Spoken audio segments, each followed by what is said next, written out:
The moment I walked into my son's dining room and saw my own pearl necklace resting around my daughter-in-law's neck, I felt as if someone had reached inside my chest and quietly stolen another piece of my late husband.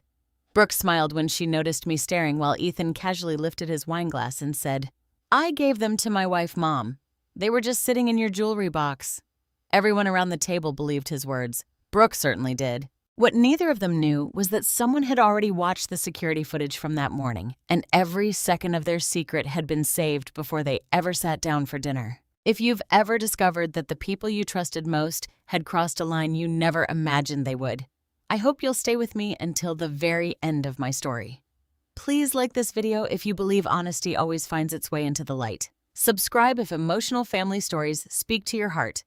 Before we begin, tell me where you're watching from and what time it is there. Reading your comments reminds me that even in life's deepest betrayals, none of us is ever truly alone. The house on Maple Ridge Lane was never just a house to me. It was the place where my husband Thomas planted tulips along the front walkway because he said every woman deserved to come home to color. It was the place where my son Ethan took his first steps between the coffee table and the old blue sofa. It was the place where birthday candles were blown out, Christmas stockings were hung, and grief eventually learned to sit quietly beside memory. After Thomas died, the house became too quiet. Some mornings, I still made 2 cups of coffee before I remembered there was only one pair of hands left to hold a mug. His chair by the kitchen window stayed empty, but I could never bring myself to move it. The cushions still had the slight dip where he used to sit and read the Columbus Dispatch with his glasses halfway down his nose. People told me I should downsize. Ethan said it most often. "Mom, this place is too much for you," he would say, walking through the rooms with his hands in his pockets like he was already measuring them for someone else. "You don't need 4 bedrooms, you don't need a basement, you don't need all this old furniture." But what Ethan called old furniture, I called proof that a life had happened here. And the jewelry box in my bedroom was part of that proof. It sat on the top shelf of my closet, inside a soft cream dust bag tucked behind folded winter scarves. The box itself was dark cherry wood with a tiny brass lock worn smooth from my mother's hands and then mine. Inside was a pearl necklace, a diamond ring, sapphire earrings, and a gold brooch shaped like a small blooming rose.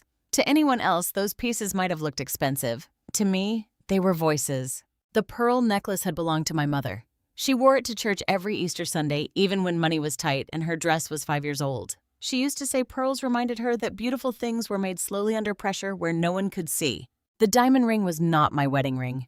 Thomas gave it to me on our 25th anniversary after saving for nearly 2 years. I remember scolding him for spending too much, and he just smiled and said, "Anita, I have loved you through casseroles, coupons, car repairs, and raising a teenager.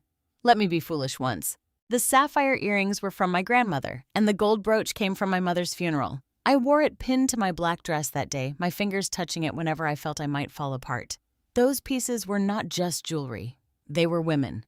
They were promises. They were survival. That was why I never wore them casually. Brooke never understood that. Brooke Hamilton came into my son's life like a glossy magazine page. Perfect hair, perfect nails, perfect smile when other people were watching. She had a way of looking around my home that made me feel less like a mother-in-law and more like an estate sale she had arrived at early. "Oh, Anita," she said, once picking up a porcelain bowl from my sideboard. "You really do keep everything, don't you?" I smiled because that was what women of my generation were taught to do when insult came wrapped in sweetness. "I keep what matters," I said. She laughed softly as if I had made a joke. Ethan changed after he married her. Or maybe Brooke simply brought out what had already been growing in him. My boy had once been tender. He used to bring me dandelions from the yard and call them yellow roses. He used to sit at my kitchen table and tell me everything. But by the time he turned 42, most of his visits had a reason behind them. He asked about my insurance policies. He asked whether the house was fully paid off. He asked if I had updated my will. He asked if I had considered giving him power of attorney just in case. Always just in case. At first, I told myself he was being responsible. A son worrying about his aging mother. A man trying to make sure everything was organized. But then he stopped asking how I slept. He stopped asking if I was lonely. He stopped noticing when I made his favorite chicken pot pie. One Sunday afternoon, while Brooke sat in my living room scrolling through her phone, Ethan followed me into the kitchen and lowered his voice. "Mom, you really should start thinking about what happens to your valuables." I turned from the sink. "My valuables? You know, jewelry, silver, the house, things like that." A cold little thread pulled tight inside me. "I have thought about it," I said. His eyes sharpened. And everything is handled." He frowned. "Handled how with my attorney?" That answer did not please him. I saw it immediately. His mouth tightened the way Thomas's never had. Thomas had always trusted me with decisions. Ethan acted as if every decision I made without him was an act of betrayal. Mom lawyers complicate things, he said. Family should handle family matters. I dried my hands slowly on a dish towel. Family should also respect boundaries. He looked away then, but not before I saw the irritation flash across his face. Later that day, Brooke wandered into the hallway near my bedroom. I found her standing outside my door looking at the framed photograph of Thomas and me from our anniversary dinner. "You looked beautiful here," she said. "Thank you." Her eyes drifted past me into the room. "Is that when you wore the pearls?" I stiffened. "Yes. I've always loved pearls," she said. "They have such a classy look, timeless, expensive without trying too hard." There was something in her voice that made me close the bedroom door a little more. "They were my mother's," I said. Brooke smiled. How sweet. But her eyes did not soften. They calculated.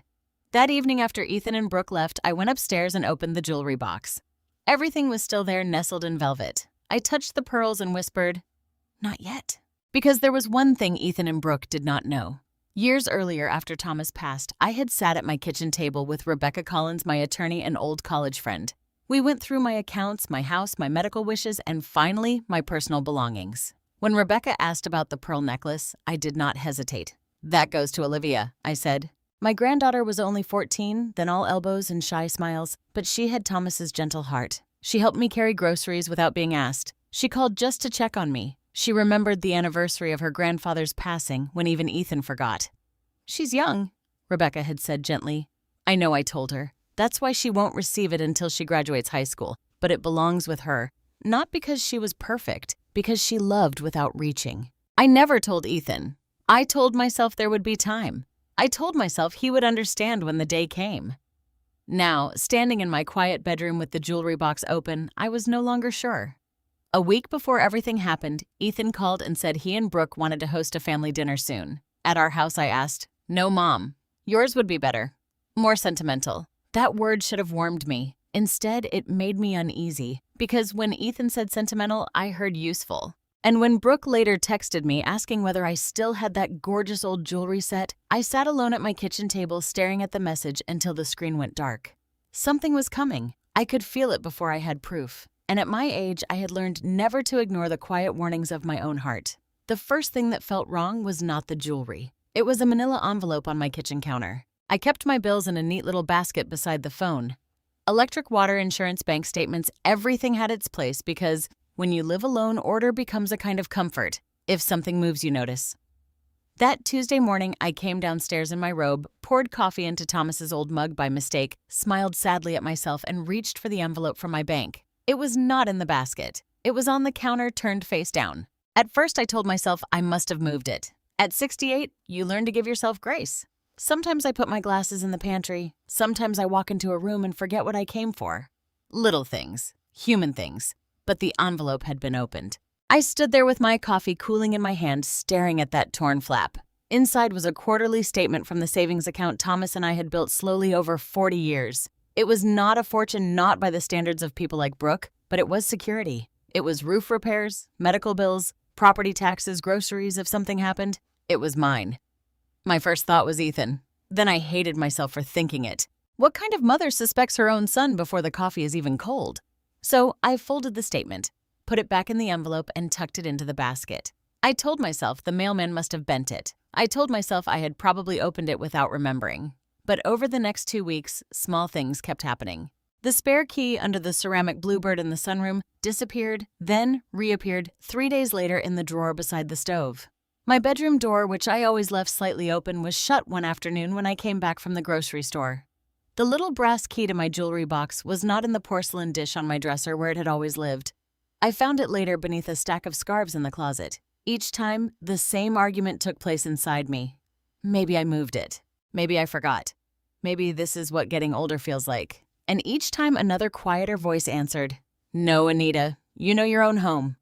Brooke came by one Thursday with a green smoothie in her hand and sunglasses pushed up on her hair, though the day was cloudy. "I was just in the neighborhood," she said. Brooke was never just in the neighborhood. She walked in without waiting for me to fully open the door, kissed the air beside my cheek, and glanced around the living room. "Ethan worries about you," she said. I closed the door slowly. "Does he?" "Of course. We both do. This house is a lot. And with all your valuables, you really should be careful. There it was again. Valuables, not memories, not belongings. Valuables. I lock my doors, I said.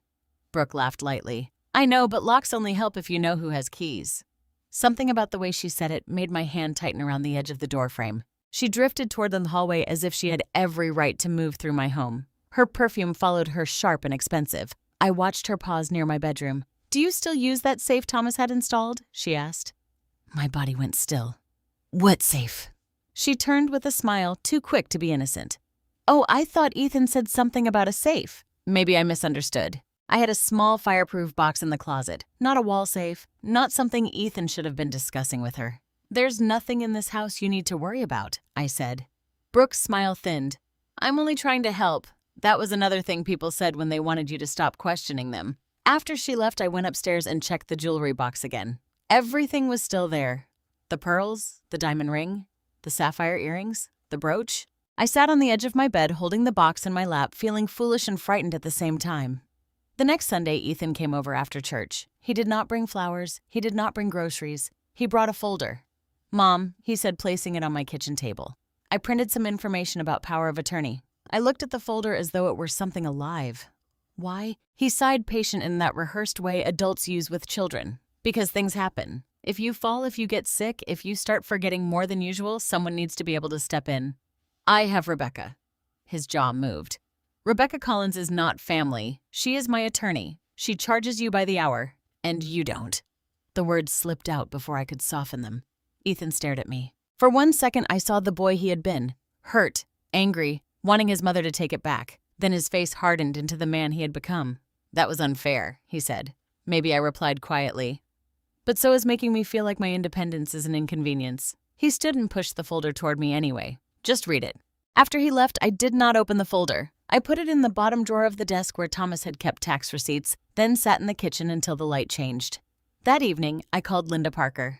Linda lived next door and had been my friend for almost 20 years. She was 71, sharp as a needle, and had the kind of voice that could make a pharmacist, plumber, or city clerk suddenly become more helpful. You sound funny, she said the moment I said hello. I'm fine. No, you're doing that thing where you say fine like it weighs 10 pounds. What happened? So, I told her. Not everything. Not at first. Just the envelope, the key, Brooke asking about the safe, Ethan bringing papers. Linda was silent for a long moment. Then she said, Anita, I don't like that. Neither do I. You need a camera. I almost laughed. In my own house? Yes. Especially in your own house. Linda, that sounds dramatic. So does a daughter-in-law asking about your safe. I rubbed my forehead. I don't want to spy on my family. You are not spying. You are protecting yourself. There's a difference. I wanted to argue, but 2 days later, I fell. It was not a terrible fall. I had been reaching for a blanket in the upstairs linen closet when my slipper caught on the rug. I hit my hip against the wall and landed hard on my side. For a few minutes, I just lay there, staring at the ceiling, angry at my own body for betraying me. I was able to get up. Nothing was broken. But the bruise bloomed purple across my hip, and my confidence cracked in a place I did not want to admit. When Linda saw it, she did not scold me. She simply said, "Now will you let me help?" So we called her nephew Mark, who installed home security systems for a living. He came over the next afternoon, polite and careful, and set up 2 small indoor cameras, one in the hallway near the stairs and one inside my bedroom angled toward the doorway and the closet area. Nothing in the bathroom. Nothing indecent. Just enough to see if I fell or if someone came in when they should not. I can set access on your phone, Mark said. And one trusted person if you want. I was about to say Linda. Then I thought of Olivia, my sweet Olivia who texted me every other morning before school. Who called me Grandma Anita because she had not been able to say Anita when she was small. Who still noticed when my voice sounded tired. Can my granddaughter have access, I asked. Sure, Mark said. As long as she downloads the app. That evening, Olivia came by wearing jeans, a navy hoodie, and the worried expression she always got when she thought I was pretending to be stronger than I felt. Grandma, Dad said you fell, she said, hugging me too tightly. I bumped myself. I did not shatter. She pulled back. Still, I showed her the app. She helped me choose a password Ethan would not guess, even though I did not tell her why that mattered. Mark had explained how motion alerts worked and how short clips saved automatically to the cloud. Olivia listened carefully. So if you fall, she said, I'll get an alert. If the camera catches motion, yes. And if someone comes in, I looked at her. She looked back at me, and in that moment I realized she knew more than I had wanted her to know. "Grandma," she said softly, "Brooke asks a lot of questions about your stuff." My throat tightened. "She does. And Dad gets weird when you say no." I reached for her hand. "Your father loves you." I know she said, but she did not sound certain. That doesn't mean he always does the right thing. No child should have to learn that sentence at 17. Before she left, she hugged me again and said, "Promise you'll call me if anything feels off." I promise. But that night, after the house settled and the air conditioner hummed softly through the vents, I walked upstairs and stood in my bedroom doorway. The camera's tiny red light glowed near the bookshelf. Small, quiet, watching. I felt silly for being comforted by it. Then I remembered Brooke asking about keys. I remembered Ethan sliding that folder across my kitchen table. I remembered my bank envelope opened by hands that were not mine. And for the first time in weeks, I slept with my bedroom door locked. Ethan called me on a Friday afternoon just as I was trimming the dead leaves from the basil plant on my kitchen windowsill. "Mom," he said, his voice too cheerful, Brooke and I were thinking. "We should do dinner at your place next Saturday."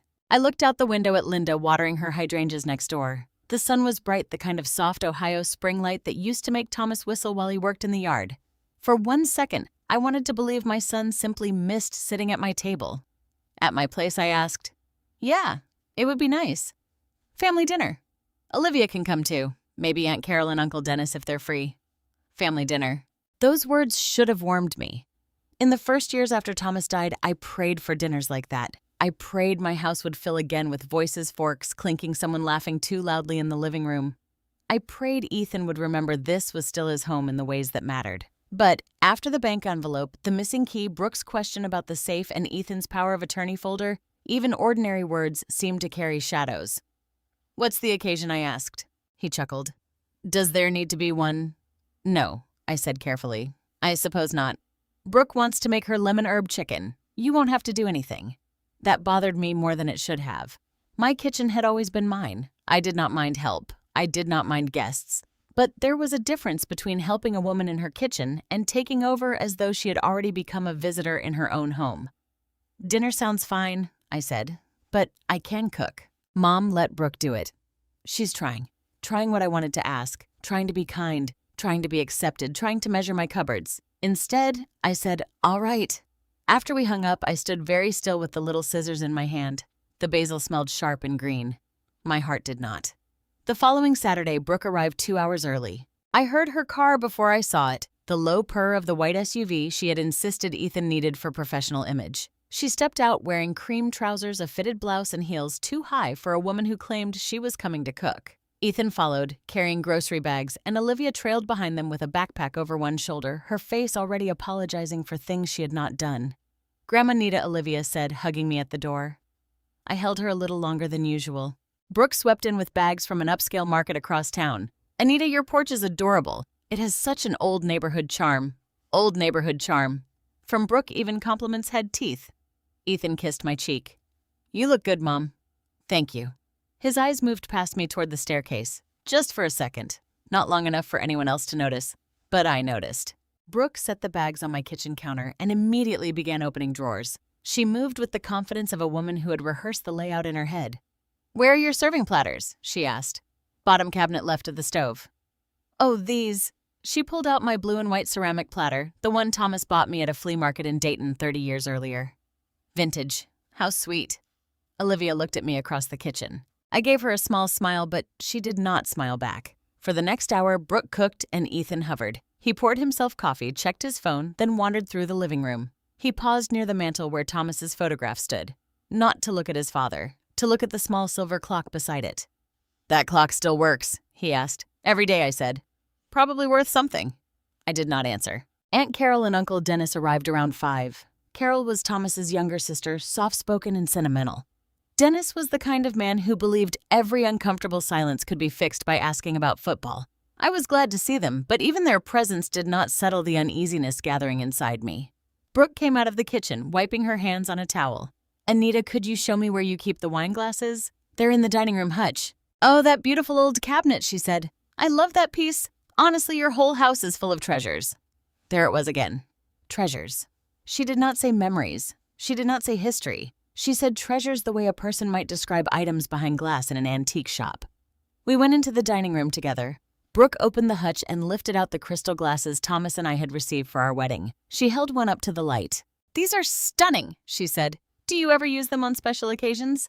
She gave a tiny laugh. "At some point, every day should be special, don't you think? Otherwise, beautiful things just sit around waiting for someone to appreciate them." Her eyes met mine. I knew then we were no longer talking about crystal. After dinner, preparations slowed. Brooke asked for a tour. A tour of a house she had visited dozens of times. "I just love older homes," she said, resting a manicured hand against the stair rail.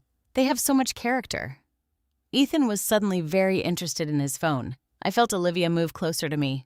"You've seen the house before," I said. "Not really," Brooke replied brightly. "Not the details." Aunt Carol, unaware of the tension, said, "Oh, Anita, show her the quilt room. Mama's old quilt is still in there, isn't it?" I could hardly refuse without seeming rude. So I walked them upstairs. Brooke admired the guest room. She admired the hallway photos. She admired the quilt my mother-in-law had sewn by hand. But her attention sharpened when we reached my bedroom doorway. I stepped inside first. My bedroom was simple. White curtains, a pale blue bedspread, Thomas's Bible on the nightstand, a framed photo of us at Lake Erie laughing in windbreakers. The room smelled faintly of lavender because I kept sachets in the drawers. Brooke looked around slowly. Too slowly. "What a peaceful room," she said. "Thank you." Her gaze went to the closet, then the dresser, then the small porcelain dish where the brass key usually rested. I had moved it that morning. Not far. Just into the locked drawer of my desk downstairs. Brooke's eyes flickered when she did not see it. A small thing. But guilt often shows itself in small places. "You have such beautiful taste, Anita," she said, stepping toward the dresser. She picked up a framed photograph of me wearing the pearl necklace beside Thomas at our anniversary dinner. "Oh, this picture." I reached for it gently. "That was our 25th anniversary. The necklace is gorgeous." Her voice softened, but not with tenderness. "Are those the real pearls?" "Yes." "Do you keep them here?" The room seemed to shrink around me. Aunt Carol smiled innocently. "Anita keeps all the family jewelry safe. Mama always said she was the responsible one." Brooke's mouth curved. "I can tell." Olivia stood in the doorway with her arms folded. Her expression had changed. She no longer looked nervous. She looked watchful. I placed the photograph back on the dresser. "I don't bring the jewelry out much anymore," I said. Brooke tilted her head. "That's a shame." "No," I replied.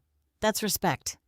For a moment no one spoke. Then Ethan appeared behind Olivia, as if he had been listening from the hall. "Mom," he said lightly, "Brooke just admires nice things. Don't make it serious." I looked at him. I wasn't. But I had been. And so had Brooke. Back downstairs, the mood shifted in ways only women notice. Brooke laughed louder. Ethan drank faster. Olivia stayed close to me, helping set the table, asking whether I wanted the good napkins or the everyday ones. When she reached into the sideboard drawer, Brooke and Ethan stepped into the hallway near the powder room. Their voices were low, but the old house carried sound through vents and corners the way old houses do. I was in the dining room placing forks when I heard Brooke whisper, "She watches everything." Ethan murmured something I could not catch. Then Brooke said, clearer this time, "Your mother won't even notice if we borrow it first. Once people see me wearing it, it'll be awkward for her to ask for it back." My hand froze over the silverware. Olivia heard it too. I knew because she turned her head toward the hallway and all the color drained from her face. Ethan answered, "Keep your voice down." Not, "That's wrong." Not, "We can't." "Keep your voice down." Those 4 words told me more than a confession would have. I finished setting the fork beside the plate because sometimes dignity is the last thin wall holding a woman together. But inside, something old and fragile cracked. At dinner, Brooke behaved as if nothing had happened. She praised the chicken. She complimented Aunt Carol's earrings. She touched Ethan's arm every few minutes as if reminding everyone she belonged beside him. But Olivia barely ate, and I kept thinking of the jewelry box upstairs locked away behind winter scarves. I kept thinking of the little red light on the camera in my bedroom. I kept thinking of Brooke's words, "If we borrow it first." That night, after everyone left and the house finally quieted, I went upstairs and opened the closet. The jewelry was still there. The pearls gleamed softly beneath the bedroom light. The ring, the sapphires, the brooch untouched. But for the first time, seeing them safe did not comfort me, because now I understood something clearly. They had not taken my jewelry yet, but in their minds they already had. The morning everything changed, began with a doctor's appointment I almost canceled. My hip still ached from the fall, not badly enough to frighten me, but enough to make Linda Parker stand on my porch with her arms crossed and tell me she was driving me to the clinic whether I liked it or not. You are not one of those stubborn old women who pretends pain is a personality trait, she said. I am not old, I replied. You are older than yesterday, and that is enough for me. I laughed because Linda had a way of making bossiness feel like love. She helped me into her car a little after 9, carrying her purse, my insurance card, and enough opinions to fill the waiting room. Before we left, I paused near the hallway and looked back at the stairs. I do not know why. The house was quiet. The curtains were open. Sunlight lay across the polished floor in soft yellow squares. Everything looked exactly as it should have. Still, I felt it again. That warning under the ribs. Linda noticed. What is it? Nothing, I said, just making sure I didn't forget anything. But as I locked the front door, I thought of Brooke's whisper. Your mother won't even notice if we borrow it first. I checked my purse twice to make sure my phone was there. I had started doing that since the cameras were installed. Not because I expected anything terrible, I told myself, but because a woman living alone learns to keep small lifelines close. At the clinic, the doctor said what I already knew. No fracture, just bruising rest and better slippers. Linda looked entirely too pleased with herself. See, she said as we walked back through the parking lot. Worth checking. Yes, Nurse Parker.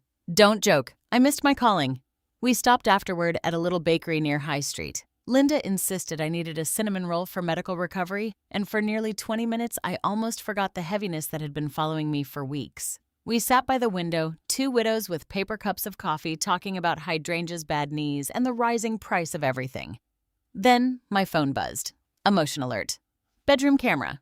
I stared at the notification. For a moment, I did not move. Linda saw my face change. Anita. I tapped the alert with my thumb.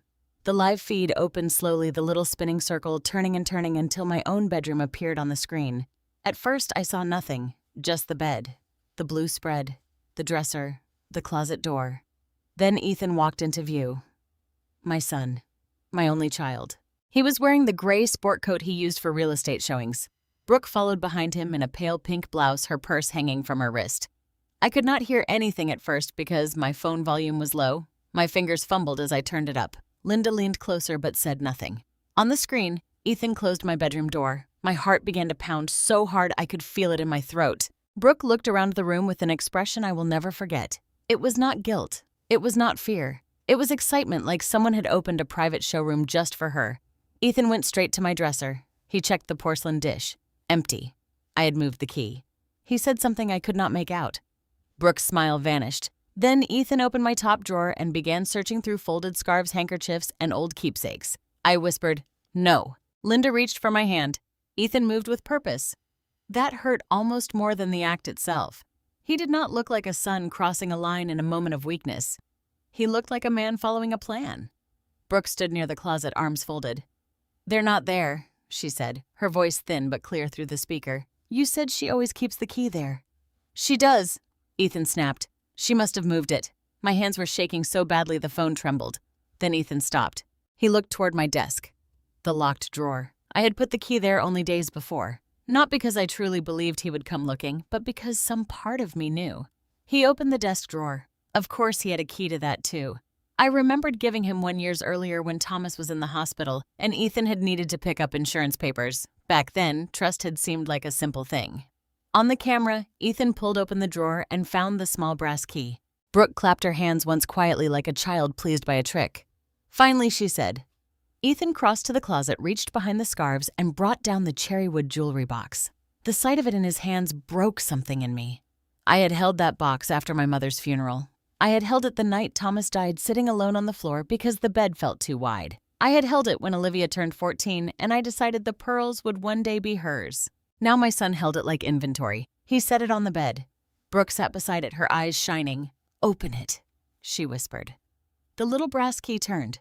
The lid lifted. Even through a phone screen, I saw the soft gleam of pearls. Brooke reached in first. Not Ethan. Brooke. She lifted the necklace with both hands and held it against her throat while looking toward my dresser mirror. "Oh my God," she breathed. "These are even better than I remembered." Ethan rubbed his forehead. "Just pick what you want for tonight." "For tonight?" Brooke laughed. "Ethan, once people see me wearing them, the conversation changes. Your mother can complain later, but she'll look petty. She'll be upset. She'll get over it. She always does." Linda made a sound beside me, something between anger and disbelief. I could not speak. Brooke fastened my mother's pearls around her neck. Then she slipped the sapphire earrings into her ears. Then she held up Thomas's anniversary ring, turning it so the diamond caught the light. "That one too?" Ethan asked. "It completes the look." That was Dad's gift to her. Brooke rolled her eyes. "Your father is gone, Ethan, and your mother leaves all this locked away like a museum. I'm your wife. I should look like this family has accepted me." Accepted her. She was wearing my grief and calling it acceptance. Ethan looked uncomfortable then. For one brief moment I thought he might stop her. Instead he said, "Just be careful with them." Brooke smiled at her reflection. "I'm always careful with beautiful things." "No," I thought. "You are careful with appearances." Then Brooke opened a small velvet pouch from her purse and began placing the jewelry inside. Ethan closed the box. But before he put it away, Brooke said, "Wait, the brooch too. My mother never wears that." "Exactly." She took the gold rose brooch, the one from my mother's funeral, and pinned it inside her purse flap as if it were a decoration. At the bakery table, my vision blurred. Linda squeezed my hand so hard it almost hurt. "Anita," she said softly, "we need to save that." But before I could answer, another notification appeared on my phone. "Olivia. Grandma, are you seeing this?" My breath caught. A second message followed immediately. "I'm saving the clips now. Don't say anything to Dad yet." I stared at those words. My 17-year-old granddaughter had seen her father stealing from me. There are griefs that come with noise crying, shouting, doors slamming, and there are griefs so deep they arrive silently, sit down beside you, and take your hand like an old friend. This was the silent kind. I typed back with fingers that barely worked. "Yes, I see it," Olivia replied. "I'm coming over before dinner. Please don't be alone with them." On the screen, Ethan put the jewelry box back on the closet shelf. Brooke adjusted her purse, touched the pearls at her throat, then paused. "What about the camera?" she asked suddenly. My stomach dropped. Ethan looked around. "What camera?" I thought I saw a little light. He turned toward the bookshelf. For one frozen second, my son looked directly into the lens. Then he stepped closer. The screen filled with his face, older than I wanted it to be, colder than I remembered. He reached up. The image shook. The angle dropped toward the floor. Then the feed went black. Linda whispered, "Dear God." A few seconds later, the app showed the camera offline. But it was too late. Olivia had saved the clips. So had I. And for the first time since the warnings began, I did not wonder if I was imagining things. I did not question my memory. I did not blame my age or my grief or my lonely old house. The truth had finally shown itself. Not as a feeling, not as a suspicion, as video. And that evening, Ethan and Brooke still expected me to sit at my own dining table, smile politely, and pretend I did not know what they had done. Olivia arrived at my house 40 minutes before the family dinner was supposed to begin. Linda and I had only just returned from the bakery. The cinnamon roll sat untouched in its paper bag on my kitchen counter, and my medical paperwork was still tucked beneath Linda's arm. Neither of us had spoken much during the drive home. There are moments when words feel too small for what has happened. The video had shown my son entering my bedroom, searching my private drawers, opening my jewelry box, and helping his wife take the pieces that carried the memories of nearly every woman I had loved. What could Linda possibly say to make that smaller? What could I say without breaking apart? When Olivia's car stopped at the curb, I saw her hurry up the front walk with her phone clutched against her chest. Her backpack bounced against one shoulder. She did not even ring the bell. She used the code I had given her months before and pushed through the front door. "Grandma?" I stepped out of the kitchen. The moment she saw me, her face crumpled. "I'm so sorry," she whispered. She crossed the room and wrapped both arms around me. I held her tightly, feeling how hard she was trembling. "My sweet girl," I said, "you have nothing to be sorry for." "Yes, I do. He's my dad. That does not make his actions yours." She pulled back, tears shining in her eyes. "I watched him do it. I kept thinking he would stop her. Even when he found the key, I thought maybe he was going to tell her no." So did I. That was the truth that hurt most. Brooke's greed did not surprise me anymore. Her hunger for status had shown itself in 100 small ways. But Ethan had known exactly what those pieces meant to me. He had watched Thomas fasten the anniversary ring around my finger. He had stood beside me at my mother's funeral when I wore the gold brooch. He knew. And he had opened the box anyway. Linda quietly placed the medical papers on the counter. "I'm going next door," she said, "but I'll keep my phone close. Call me if you need anything." I reached for her hand. "Thank you." She squeezed mine. "Do not let them make you doubt what you saw."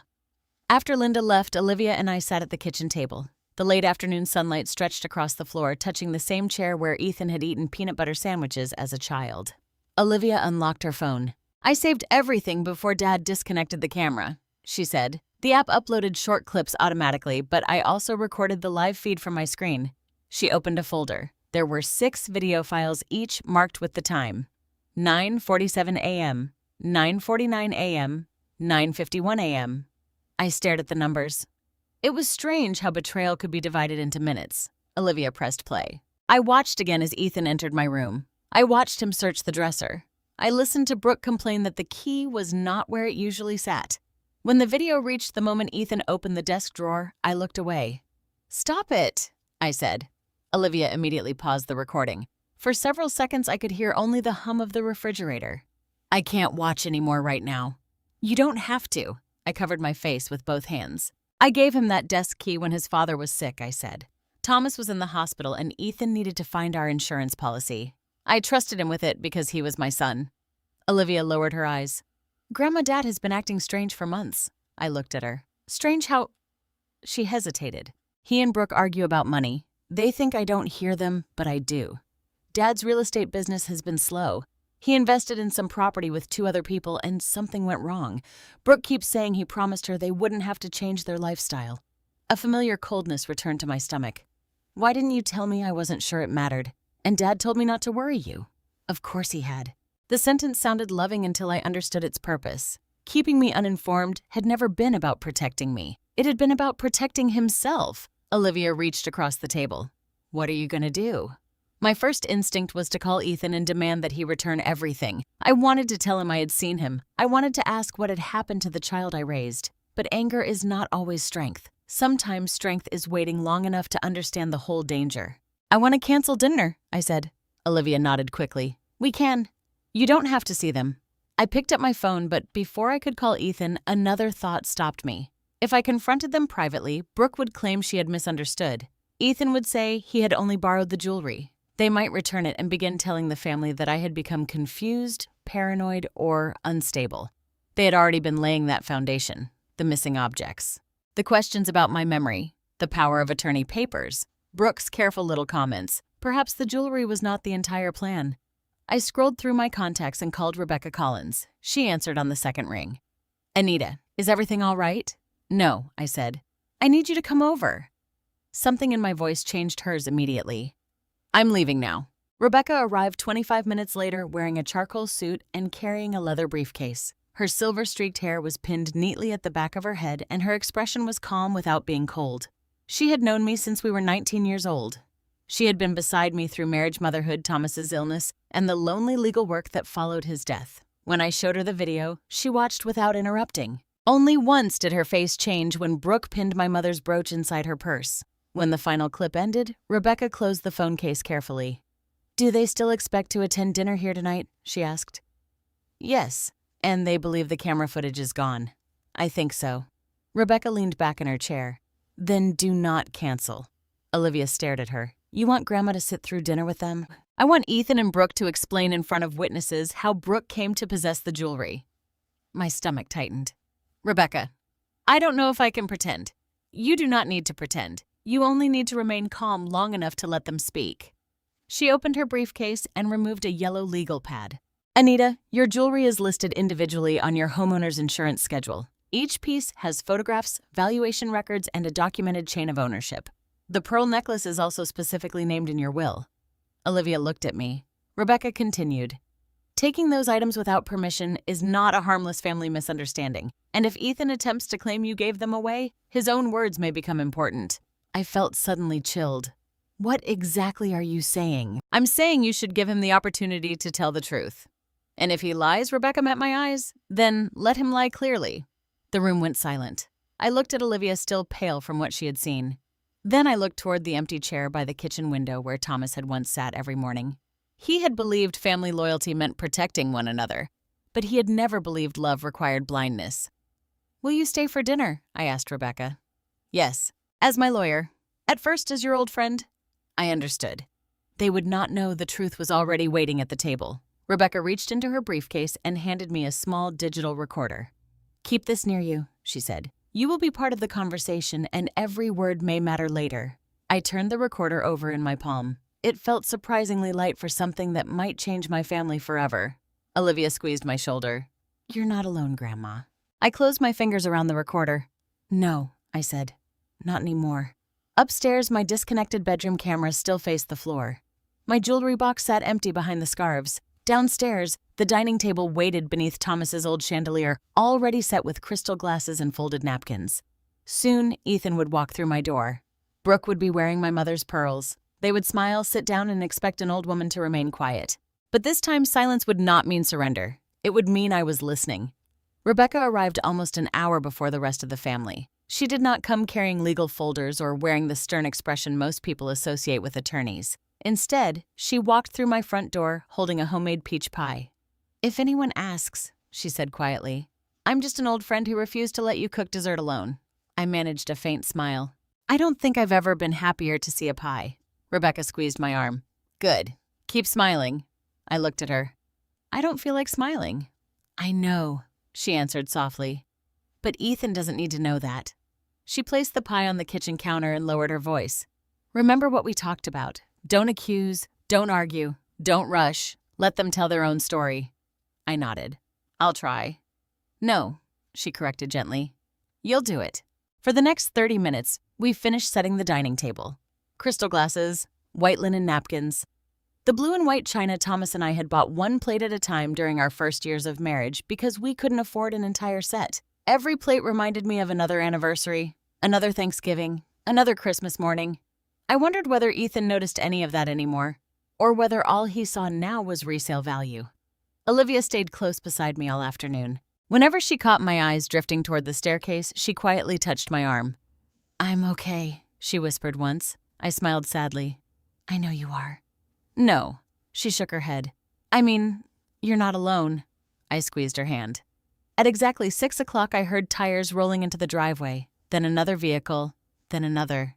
The family had arrived. My heartbeat became so loud I could barely hear the front doorbell. Rebecca gave me one small nod. "Now!" I opened the door. Ethan stood there carrying a bottle of wine. Behind him was Brooke. The moment I saw her, every ounce of air disappeared from my lungs. She was wearing the pearls. Not tucked away beneath a sweater, not hidden under a scarf. Displayed proudly. My mother's pearl necklace rested perfectly around her neck. The sapphire earrings sparkled beneath her carefully curled blonde hair. Thomas's anniversary diamond ring glittered on her left hand. Even from several feet away, I recognized every scratch on the gold band and pinned to the front of her cream-colored jacket. My mother's gold rose brooch. For one impossible second, I felt as though I had stepped into someone else's nightmare. Brooke smiled brightly. "Anita!" She leaned forward to hug me. I stood perfectly still. She wrapped one arm around me anyway. "You look wonderful." "So do you," I heard myself say. My own voice sounded unfamiliar, thin, almost distant. Ethan kissed my cheek. "Thanks again for hosting, Mom." "Of course." His eyes searched my face. Maybe he expected anger. Maybe guilt. Maybe suspicion. Instead, I gave him exactly what Rebecca had told me to give. Nothing. If he felt relieved, he hid it well. Aunt Carol and Uncle Dennis followed close behind. Carol immediately noticed the pearls. "Oh, Brooke," she clasped her hands together. "That necklace is absolutely gorgeous." Brooke touched it proudly. "Thank you." Carol smiled. "I don't remember seeing you wear that before." Brooke laughed. "It's new." My stomach tightened. New. Such a tiny word. Such a massive lie. Dennis whistled softly. "Ethan must be doing pretty well in real estate." Brooke glanced toward her husband. "He spoils me." I saw Ethan hesitate, only for half a heartbeat. Then he smiled. "I try." Rebecca quietly stepped into the hallway carrying the pie. "Oh, good," Aunt Carol said. "Rebecca, I didn't know you'd be here." Rebecca smiled warmly. "Anita invited me." "We've known each other forever," I added. "Long enough to know Anita makes the best coffee in Ohio." Everyone laughed. Everyone except Olivia. She hadn't taken her eyes off the pearls once. Dinner began almost normally. Brooke complimented the mashed potatoes. Dennis complained about baseball. Carol asked Olivia about college applications. Rebecca listened more than she spoke. I barely tasted my food. Every few minutes, Brooke adjusted the necklace, not because it needed adjusting, because she wanted people to notice it. She crossed one leg over the other, making sure the diamond ring caught the dining room light. She laughed louder than usual. She kept brushing imaginary strands of hair behind her ear so the sapphire earrings flashed. It was a performance. She wasn't simply wearing jewelry, she was announcing ownership. About halfway through dinner, Aunt Carol smiled at Brooke again. I really can't get over that necklace. Brooke beamed. I've admired it for a long time. I looked down at my plate. So had I, for nearly 40 years. Carol turned toward me. Anita, didn't your mother wear something very similar? The room became very quiet. Brooke answered before I could. Actually, she smiled sweetly. Ethan surprised me with it. She reached across the table and squeezed his hand. It was one of the sweetest gifts I've ever received. Every muscle in my body tightened. Rebecca calmly took another sip of iced tea. No expression, no interruption. Just listening. Dennis grinned. Well, Ethan, that's setting the bar pretty high. Ethan laughed. I figured Brooke deserved something special. Deserved. The word echoed inside me. My husband had worked overtime for 2 years to buy me that diamond ring. My mother had protected those pearls through decades of hardship. My grandmother had treasured the sapphire earrings before I was even born. None of them had survived all those years because someone deserved expensive jewelry. They survived because every generation protected the next. Brooke admired her reflection in the dining room window. I told Ethan he didn't have to. More laughter, more compliments. Then Carol looked toward me again.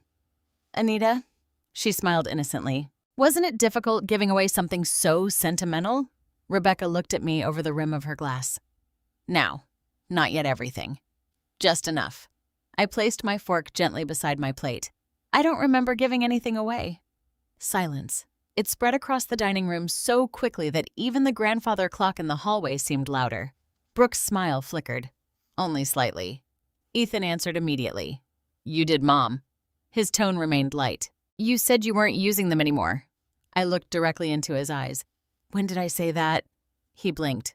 A while ago. When? I don't remember exactly. I folded my hands in my lap. I do. Nobody moved. Nobody reached for another bite of food. Even Dennis stopped chewing. I've never said those words. Brooke laughed softly. Oh, Anita. She leaned forward sympathetically. It wasn't exactly those words. I met her eyes. No. She shook her head. You said you hoped someone younger would enjoy them someday. I did. She smiled with visible relief. There you go. Then she added the sentence Rebecca had predicted almost perfectly. You probably just don't remember the rest of the conversation. There it was.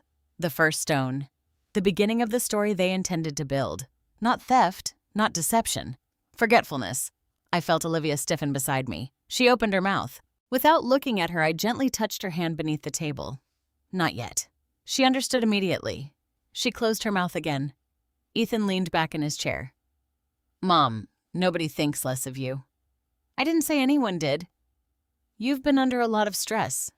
His voice sounded patient, concerned, almost loving. If you've forgotten, I interrupted him quietly. So you're saying I gave Brooke my mother's pearl necklace? Yes. My husband's anniversary ring? Yes. My grandmother's sapphire earrings? Yes. And my mother's funeral brooch? He hesitated. Barely. Yes. I nodded slowly. So I gave away every important family heirloom I owned. Because you wanted Brooke to have them. Rebecca still hadn't spoken. Neither had Olivia. Neither had Aunt Carol. But I noticed something. Dennis was no longer smiling. Carol's forehead had begun to wrinkle. And for the first time all evening, Brooke stopped touching the pearls. She simply sat there, watching me, trying to decide whether I truly remembered or whether I was about to destroy everything they had planned. The silence around my dining table did not feel empty. It felt crowded with everything no one wanted to say. Aunt Carol stared at Brooke's necklace, then at me. Uncle Dennis shifted in his chair and placed his fork beside his plate. Olivia's fingers curled tightly around her napkin. Ethan was the only person who still looked comfortable. Or at least, he was trying to. He reached for his wine glass and took a slow sip as though my questions were nothing more than a minor misunderstanding. Mom, he said we don't need to turn this into something uncomfortable. I looked at the jewelry on Brooke's body. You brought my property into my dining room and announced that you gave it away. I believe the discomfort was already here. Brooke's cheeks turned pink. Anita, nobody was trying to upset you. Then help me understand. I kept my voice steady, though my heart was beating painfully against my ribs. When did I give Ethan permission to take the jewelry? Ethan sighed. It was a few weeks ago. A few weeks ago when I don't know the exact date. Was it during a phone call? He paused. Yes.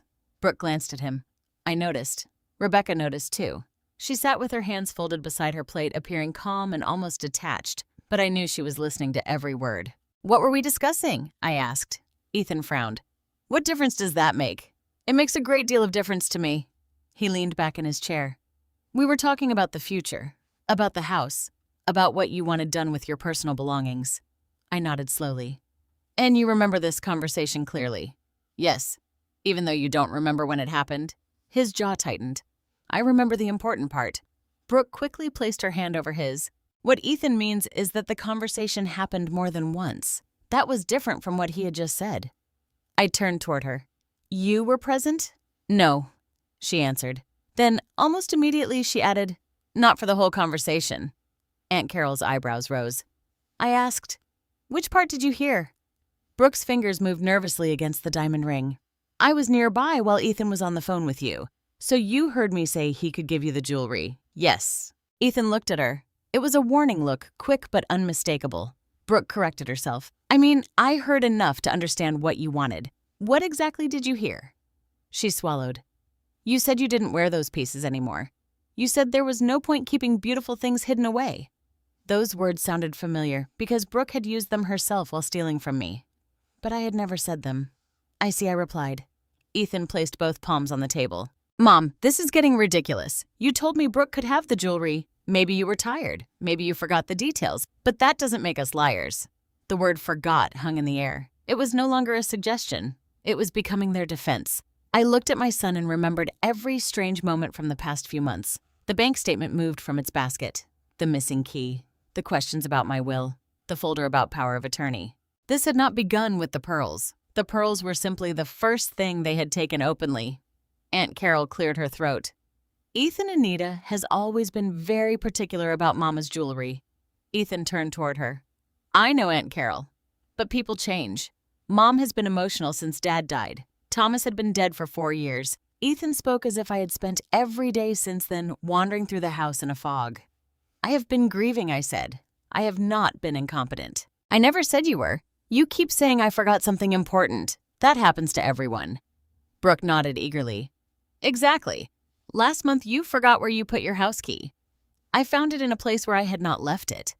Brooke's expression shifted. Only slightly. But I saw it. Rebecca reached for her water glass and asked casually, Ethan, did Anita give you all 4 pieces at the same time? He looked surprised to hear her speak. Yes. Rebecca tilted her head. During the phone conversation? Yes. So she described the necklace, ring, earrings, and brooch. Ethan hesitated. She didn't have to describe them. I knew which set she meant. Rebecca nodded as if accepting his answer. And where did she tell you to find them? His eyes moved toward me. In her bedroom. Where in the bedroom? This feels like an interrogation, Brooke said sharply. Rebecca gave her a gentle smile. It is only a question. If Anita gave permission, there must have been some discussion about accessing the items. Ethan's face hardened. She told me they were in the closet. I folded my hands together more tightly. Where in the closet? He looked irritated now. On a shelf. In what? A jewelry box. What color was the box? Mom, stop. I'm trying to understand the conversation you say we had. He pushed his chair back slightly. It was the dark wooden box. You told me where it was. I went upstairs and got it. Olivia inhaled sharply beside me. He had just admitted entering my bedroom and opening the box, but not the way it truly happened. I touched Olivia's hand under the table again. She was trembling with anger. I knew she wanted to shout that she had seen everything. I knew she wanted to defend me, to rescue me from the humiliation of listening to my own son build a lie piece by piece. But Rebecca had told us to let him speak. So we did. I asked, did I give you the key? Ethan's eyes narrowed. You told me where it was. Where did I say it was the dresser? Brooke looked down. Rebecca wrote something on a small notepad she had taken from her purse. The key had not been on the dresser. Ethan had searched for it there and failed. Was that during the same phone call, I asked? Yes. And after finding the key, you took the jewelry? Yes. Then why did you wait several weeks to tell me you had taken it? His mouth opened, but no answer came immediately. Brooke stepped in. We wanted it to be a surprise. For whom? She blinked. For the family. Aunt Carol looked confused. Why would Anita giving away her own jewelry be a surprise for us? Brooke's smile became strained. I only meant we wanted everyone to see it together. Dennis leaned back, his expression now openly uncomfortable. Seems like Anita should have been the first person told. She already knew, Ethan snapped. His frustration was beginning to show. The patient son had disappeared. In his place was the man I had seen on the camera opening my drawers as if my privacy belonged to him. I kept my tone quiet. "Tell me the date of the call." "I told you I don't remember." "Was it before or after you brought me the power of attorney papers?" The color in his face changed. Brooke looked at him. Aunt Carol said, "Power of attorney papers." Ethan glared at me. "That has nothing to do with this." "Then it should be easy to answer." He leaned forward. "You're confusing separate conversations." "Am I?" "Yes, Mom. You've been mixing things up lately." There it was. Not just forgetful now. Confused. Mixing things up. A story designed to grow stronger every time I objected. For a moment, the pain nearly overwhelmed me. This was my son, the child whose fever I had watched through entire nights. The boy whose first apartment deposit Thomas and I had paid. The man I had defended even when others warned me he was becoming selfish. And now he was using my age as a weapon. I felt the small digital recorder resting inside the pocket of my cardigan. It had been running since before Ethan arrived. Every claim, every contradiction, every suggestion that I could not trust my own mind. All of it was being preserved. Ethan thought the conversation existed only in the memories of the people around the table. He did not know his own voice was already becoming evidence. I looked at him for a long moment. Then I asked one final question. "Are you absolutely certain I gave you permission?" His eyes did not leave mine. "Yes." Brooke nodded beside him. "You did." I slowly turned toward Rebecca. She closed her notepad. The room became still again. I could feel Olivia holding her breath. I could see fear beginning to appear behind Brooke's carefully composed expression. And for the first time that evening, Ethan seemed to understand that my silence had never been confusion. It had been patience. "That is very clear," Rebecca said. Then she placed her napkin beside her plate and looked directly at my son. "Now, perhaps we should discuss why the camera recorded something entirely different." Rebecca's words seemed to freeze the room. For several seconds, no one moved. Brooke's hand rose instinctively to the pearls around her neck. Ethan stared at Rebecca as though he had misheard her. Aunt Carol looked from one face to another while Dennis slowly pushed his plate away. "What camera?" Ethan asked. His voice was quieter now. Rebecca did not answer immediately. She turned toward me, making it clear that the next words belonged to me. "The camera in my bedroom," I said. Brooke's fingers tightened around the pearls. "You had a camera in there?" "Yes, that's an invasion of privacy." The accusation came so quickly that I almost laughed. My camera was inside my bedroom in my house. Brooke opened her mouth, but Rebecca spoke first. "A camera installed for Anita's personal safety cannot invade the privacy of people who entered her private room without permission." Ethan's face hardened. "We had permission." Rebecca tilted her head. "You just spent the last 15 minutes describing a phone conversation in which Anita allegedly told you where to find the key. Is that still your position?" "Yes." "Then the recording should support your explanation." Brooke looked sharply at Ethan. That one glance said everything. She had not known Olivia saved the footage. She had probably believed the camera stopped existing the moment Ethan pulled it from the shelf. Ethan turned toward me. "Mom, why didn't you tell me you installed cameras? Why would I need to?" "Because I'm your son, and I am your mother." "Yet that did not stop you from searching my drawers." Aunt Carol inhaled softly. Ethan's expression changed. The confidence disappeared for 1 second, replaced by panic. Then he recovered. "We weren't searching your drawers. We were looking for the key you told us to use." I looked at Rebecca. She gave me a small nod. "Let him continue." Brooke tried to smile, but the expression would not settle on her face. "This is all being made to sound much worse than it was," she said. "Ethan told me Anita had agreed. I believed my husband. It was the first time she began moving the blame away from herself." Ethan noticed too. His head turned toward her. "You were standing right beside me, because you said your mother wanted me to have the jewelry, and you heard her say it." Brooke blinked. A moment earlier, they had been united. Now fear was already pulling them apart. Rebecca placed both hands on the table. "Before anyone says more, I should clarify something. I am not here merely as Anita's dinner guest. I am also her attorney." The color drained from Brooke's face. Ethan pushed his chair back. "You planned this." "I prepared for a conversation," Rebecca replied. "Your decisions created the subject of that conversation. This is a family matter." Rebecca's voice remained calm. It became a legal matter when property was removed from Anita's home without her consent. No one stole anything. Then return every item immediately. Brooke looked down at the jewelry she was wearing. Her hand hovered over the necklace clasp, but she did not remove it. "Not yet." Ethan pointed toward Rebecca. "You're twisting everything. Mom gave me permission." "You weren't there." "No," Rebecca said. "But apparently a camera was." His face tightened. I reached into the pocket of my cardigan and touched the small recorder. It was still running, preserving every word, but the recorder was not the only evidence. Rebecca opened the leather briefcase she had placed beside her chair. This time, she did not take out a yellow legal pad. She removed a folder. "I would like to make a few facts very clear," she said. "The jewelry Brooke is wearing is not an unidentified collection of family trinkets." She placed the folder on the table. "Each item is listed separately in Anita's scheduled property insurance records." Brooke swallowed. Rebecca opened the folder and slid several pages toward the center of the table. There were photographs of the pearl necklace, the ring, the sapphire earrings, and the gold brooch. Beside each photograph was a written description, appraisal value, purchase history, and ownership record. Aunt Carol leaned closer. "That's Mama's brooch," she whispered. "Yes," I said. Rebecca pointed to the next page. The pearl necklace was inherited by Anita from her mother. The sapphire earrings came through her grandmother's estate. The diamond ring was purchased by Thomas Hamilton and given to Anita on their 25th wedding anniversary. The brooch is also documented as Anita's separate personal property. Dennis looked at Ethan. "So none of that belonged to you?" Ethan's lips pressed into a thin line. "I never said it belonged to me." "You said you gave it away," Dennis replied. "You can't give away something that isn't yours." Brooke suddenly unclasped the pearl necklace. Her fingers were shaking now. She placed it on the table with exaggerated care. "There," she said. "If Anita wants it back, she can have it back. This doesn't need to become some huge scandal." The pearls lay between us like a broken promise. I looked at them but did not reach for them. "You said they were a gift," I reminded her. "I was told they were." "You also said you heard me give permission." Brooke's eyes flashed. "I misunderstood." Ethan stared at her. "You misunderstood?" She pulled the sapphire earrings from her ears. "You were the one who told me where everything was. You asked me to get them because you said your mother had agreed." Their voices were rising. Olivia sat rigid beside me, watching her father and stepmother turn on each other. I wanted to shield her from it, but some truths cannot be softened once they enter a room.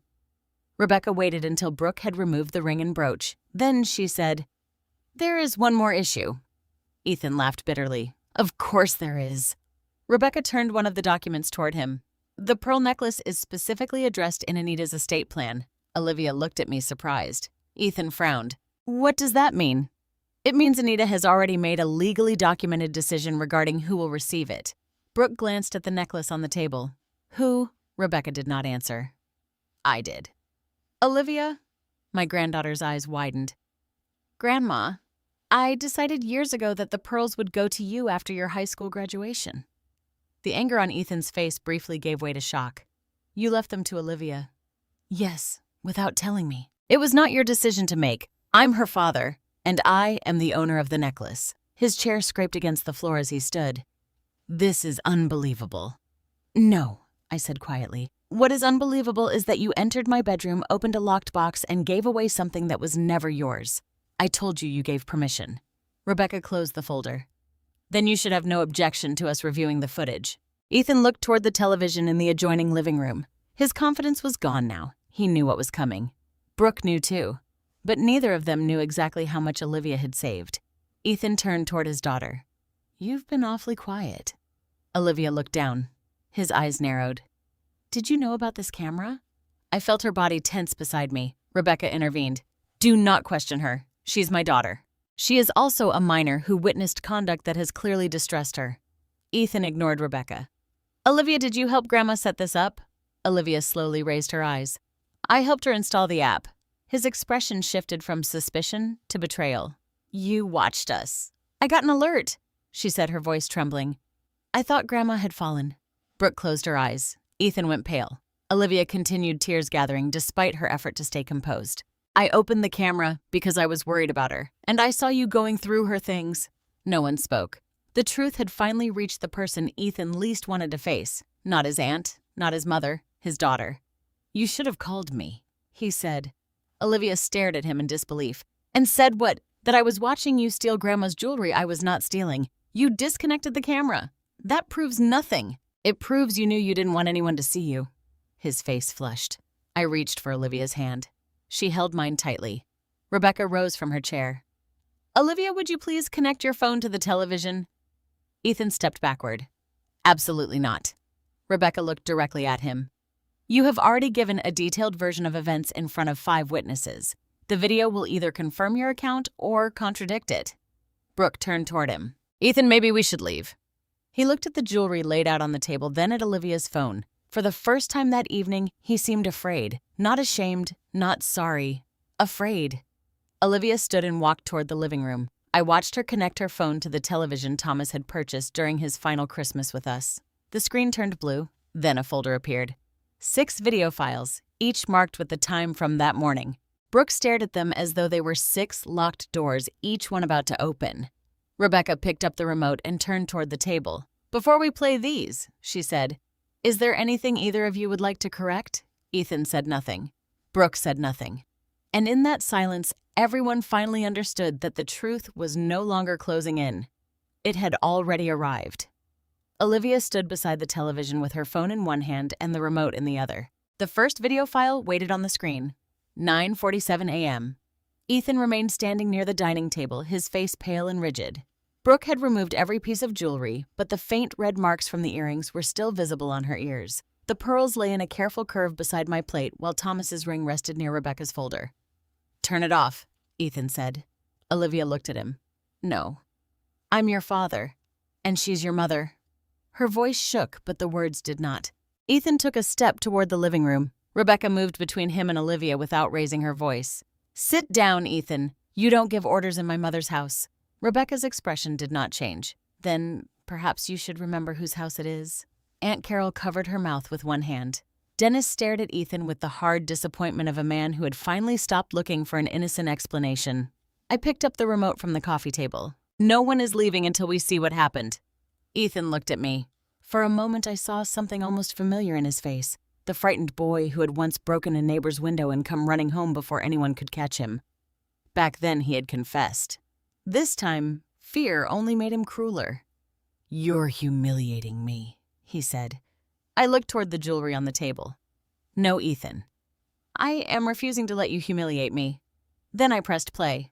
The screen filled with my bedroom. My blue bedspread, my dresser, the closed closet door. The image was so ordinary that for one second I hated the room itself. I hated that betrayal could happen beneath the same framed photographs and soft curtains that had once made me feel safe. The bedroom door opened. Ethan entered first. Aunt Carol gasped. Brooke appeared behind him carrying the same purse she had brought to dinner. On the video, Ethan closed the bedroom door. No one around the table spoke. The recording continued. Brooke walked to the dresser and looked for the key in the porcelain dish. "It's not here," her recorded voice said.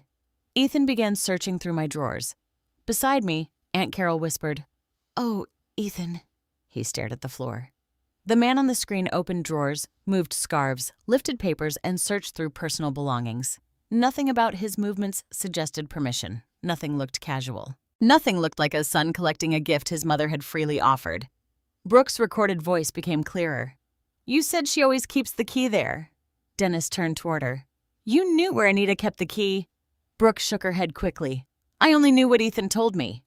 On the screen, Ethan snapped, "She must have moved it." Aunt Carol's eyes filled with tears. "That doesn't sound like she told you where it was." Ethan crossed his arms. "The video is missing context." Rebecca looked at him. "The context is visible." The clip ended. Before anyone could speak, Olivia selected the second file. 9:49 a.m. This time, the video showed Ethan opening the locked desk drawer and removing the small brass key. I felt the same ache I had felt at the bakery, but now I was not suffering alone. Everyone could see it. Everyone could see the truth I had been forced to carry in silence. On the screen, Brooke clapped her hands softly. Finally. Dennis shook his head. Brooke looked toward the doorway as if she were considering escape. Then, Ethan removed the jewelry box from my closet. The room became painfully quiet as he placed it on my bed. Aunt Carol recognized the box immediately. That belonged to Mama. I nodded. "Yes." The lid opened. Brooke leaned over it with delight. Her voice came through the television speakers. "Oh my God, these are even better than I remembered." At the dining table, Brooke closed her eyes. The woman in the video lifted the pearls and held them against her neck. She smiled into my dresser mirror as though she had already won something. The recording showed her fastening them. Then came the sapphire earrings. Then Thomas's diamond ring. When Brooke's recorded voice said, "It completes the look," Aunt Carol began crying. Not loudly, just silent tears sliding down her cheeks as she watched another woman put on pieces that had belonged to her mother and grandmother. "You knew what those meant to us," Carol said. Brooke opened her eyes. "I made a mistake." "No," I said. A mistake is taking the wrong coat from a restaurant. You searched for a locked box. I believed Ethan had permission. The video answered her before anyone else could. Ethan's recorded voice said, "Just pick what you want for tonight." Rebecca paused the video. She looked toward him. "For tonight?" Ethan clenched his jaw. "That proves we were borrowing them." Rebecca resumed the recording. Brooke's voice followed almost immediately. "Once people see me wearing them, the conversation changes. Your mother can complain later, but she'll look petty." The words filled the room. Brooke's face collapsed. Aunt Carol stared at her in horror. Dennis muttered, "Good Lord." Olivia looked at her father. He did not look back. On the screen, Ethan said, "She'll be upset." Brooke replied, "She'll get over it. She always does." Rebecca paused the video again. "No misunderstanding," she said. "No forgotten permission." Ethan knew Anita would be upset. Brooke knew Anita might ask for the jewelry back. You planned to make her look unreasonable if she objected. Brooke began crying. The tears came suddenly, but they did not move me. "I didn't mean it like that." Olivia's voice was quiet. "You meant it enough to say it." Ethan finally looked at his daughter. "You don't understand adult conversations." "I understand stealing." His face reddened. "I did not steal anything." Olivia selected the next clip. This one showed Brooke taking the gold rose brooch from the box. "My mother never wears that," Ethan said on the recording. "Exactly," Brooke answered. "She pinned it inside her purse." Aunt Carol stood so quickly her chair nearly fell backward. "That was on Mama's dress the last Christmas she was alive." Brooke reached toward her. "I didn't know." "You didn't care," Carol replied. That landed harder than shouting would have. Brooke sat back down. The final video began. Ethan replaced the empty jewelry box behind my scarves. Brooke adjusted her purse and touched the pearls. Then her face changed. "What about the camera?" Every person in the room watched Ethan turn toward the bookshelf. "What camera?" I thought I saw a little light. The image filled with my son's face as he moved closer to the lens. He stared directly into it. Then he reached up. The video shook. The screen tilted toward the floor. The recording ended. For several seconds, the television displayed only the file menu. No one spoke. The grandfather clock ticked from the hallway. 1 second, then another. Rebecca turned toward Ethan. "You disconnected the camera." He rubbed both hands over his face.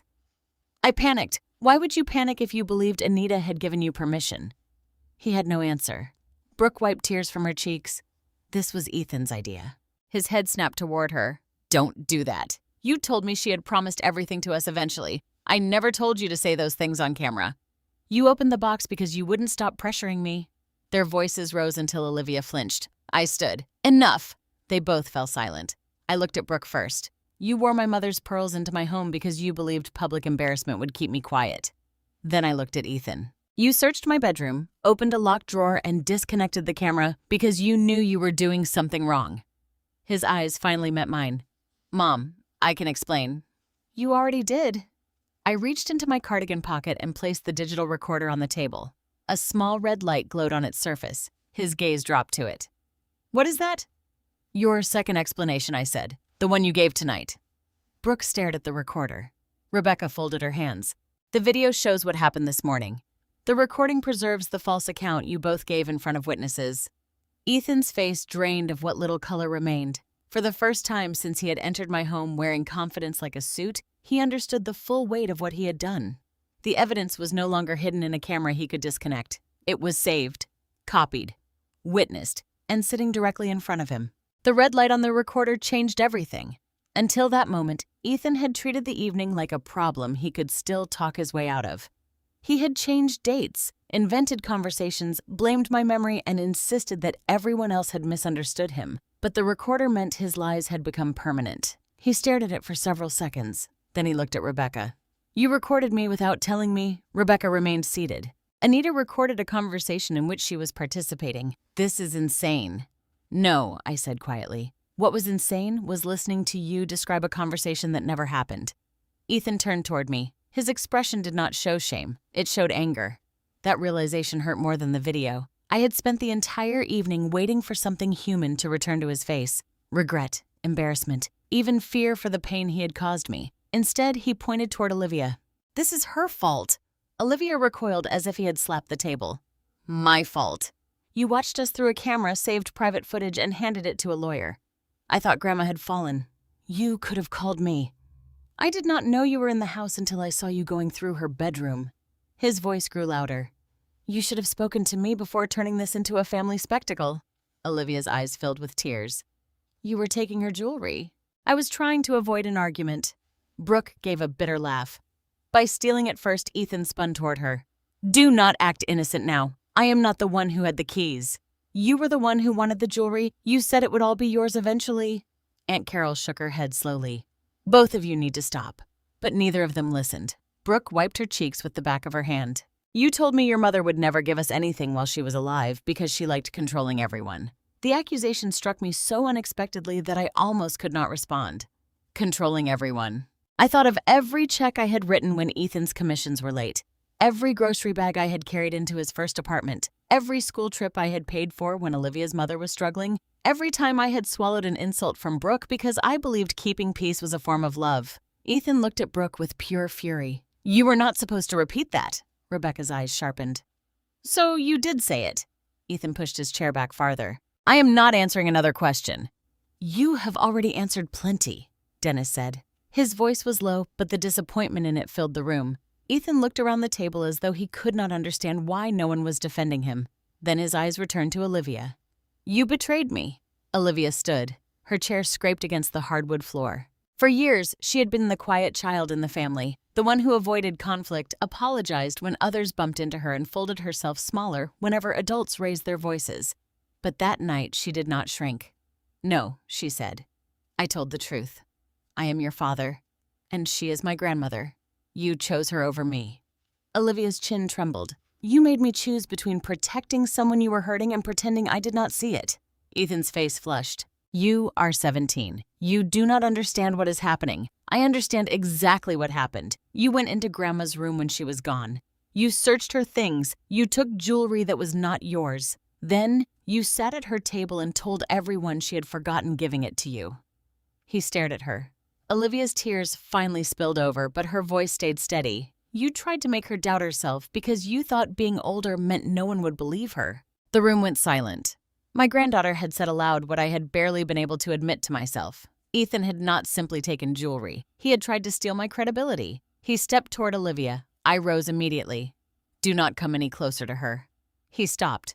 For one heartbeat, mother and son faced each other across the same room where I had once helped him build a cardboard castle for a school project. "You think I would hurt my own daughter?" he asked. "I did not think you would hurt your own mother either." The words landed between us. His face changed then, not into remorse, into something colder. "You have been turning her against me for years." I stared at him. "That is not true. You make yourself the victim. You give her gifts, tell her stories about Dad, and act like you are the only person in this family who understands her." "Grandma never turned me against you," Olivia said. Ethan ignored her. He pointed at Rebecca. "And you brought a lawyer into dinner like this was a courtroom." Rebecca finally stood. "You entered Anita's home without permission, removed documented property, disabled a safety camera, and then gave a false account in front of witnesses. You should be grateful this is still only a dining room." Brooke looked at Rebecca nervously. "Is Anita calling the police?" The question hung over the room. Everyone turned toward me. I had not decided. Part of me wanted immediate consequences. Another part still saw Ethan at 8 years old asleep with a fever while I held a cool cloth against his forehead. That is the cruelty of betrayal by a child. The person who harms you still carries the face of someone you once protected. "I have not made that decision," I said. Ethan scoffed. "You would really call the police on your own son? You really entered your own mother's bedroom and took her jewelry. That is not the same thing." "No," I replied. "It is worse." His mouth tightened. Then he reached for the weapon he thought would frighten me most. "Maybe this proves you should not be handling everything alone." Rebecca became perfectly still. Ethan continued. "You fell recently. You forget where you put things. You install cameras because you are paranoid. Now you have turned a family misunderstanding into some criminal conspiracy." Aunt Carol stared at him. "Ethan, stop." But he did not. "If you keep behaving like this, I will request a capacity evaluation." The words chilled the room. Olivia looked terrified. Brooke stopped crying. Even she seemed surprised he had said it aloud. I felt the old fear rise inside me, the fear he had been feeding for months.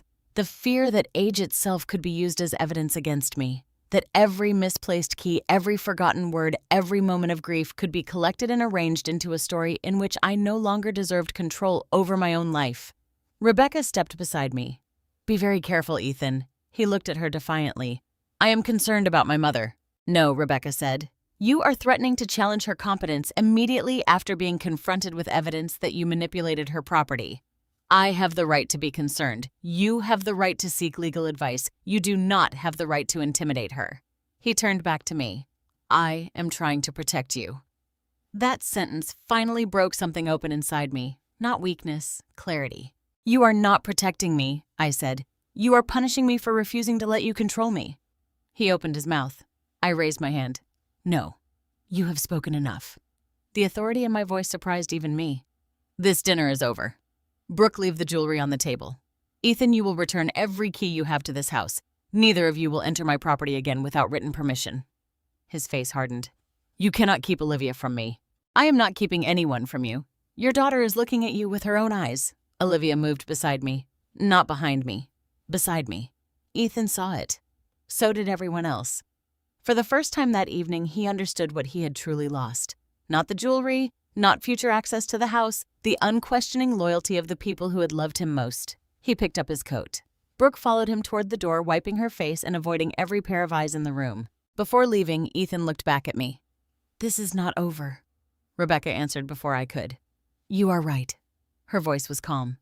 "Tomorrow, Anita will begin protecting everything you assumed would one day belong to you." The front door closed behind him, and in the silence that followed, I realized my son had finally stopped pretending to be sorry, because he had never been sorry for taking the jewelry. He was only sorry that we had seen him do it.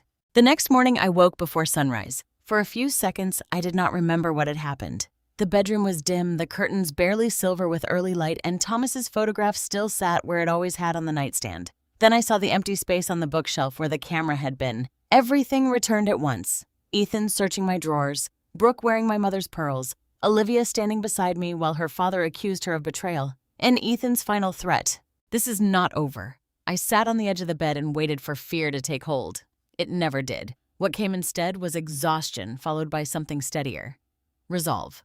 At 8:30, Rebecca arrived with coffee, a stack of folders, and a locksmith named Mr. Alvarez. He changed every exterior lock. The front door, the kitchen entrance, the basement door, the side door near the garage. Each time an old cylinder dropped into his toolbox, I felt one more piece of Ethan's access disappearing. I had given my son keys because I believed he would use them in emergencies. He had used them to enter my home while I was away. By 10 o'clock, the alarm code had been changed. The camera system had been restored. Ethan's phone number had been removed from every emergency access list connected to the house. Rebecca sat across from me at the kitchen table. "Are you ready to review the documents?" she asked. I looked toward Olivia, who had spent the night in the guest room. She was curled into a chair near the window, holding a mug with both hands. She looked older than she had the day before. "Yes," I said. Rebecca opened the first folder. "This revokes any informal permissions Ethan previously had to access the property." I signed. She opened the second. "This updates your healthcare directive. Ethan is no longer listed as the person authorized to make decisions if you become unable to speak for yourself." My pen paused. Years earlier, putting his name there had felt automatic. He was my son. Who else would I choose? Now I remembered him threatening to question my mental capacity because I had caught him lying. "Who replaces him?" I asked. "Me as primary agent, Linda as alternate, unless you prefer someone else." I looked toward the empty chair by the kitchen window. Thomas would have understood. "Keep it that way." I signed again. Rebecca opened a third folder. "This creates the Hamilton Family Living Trust." The title looked formal and strangely distant, as though it belonged to a family more organized than mine. Rebecca pointed to the pages. "The house savings accounts and designated personal property will be held under the trust.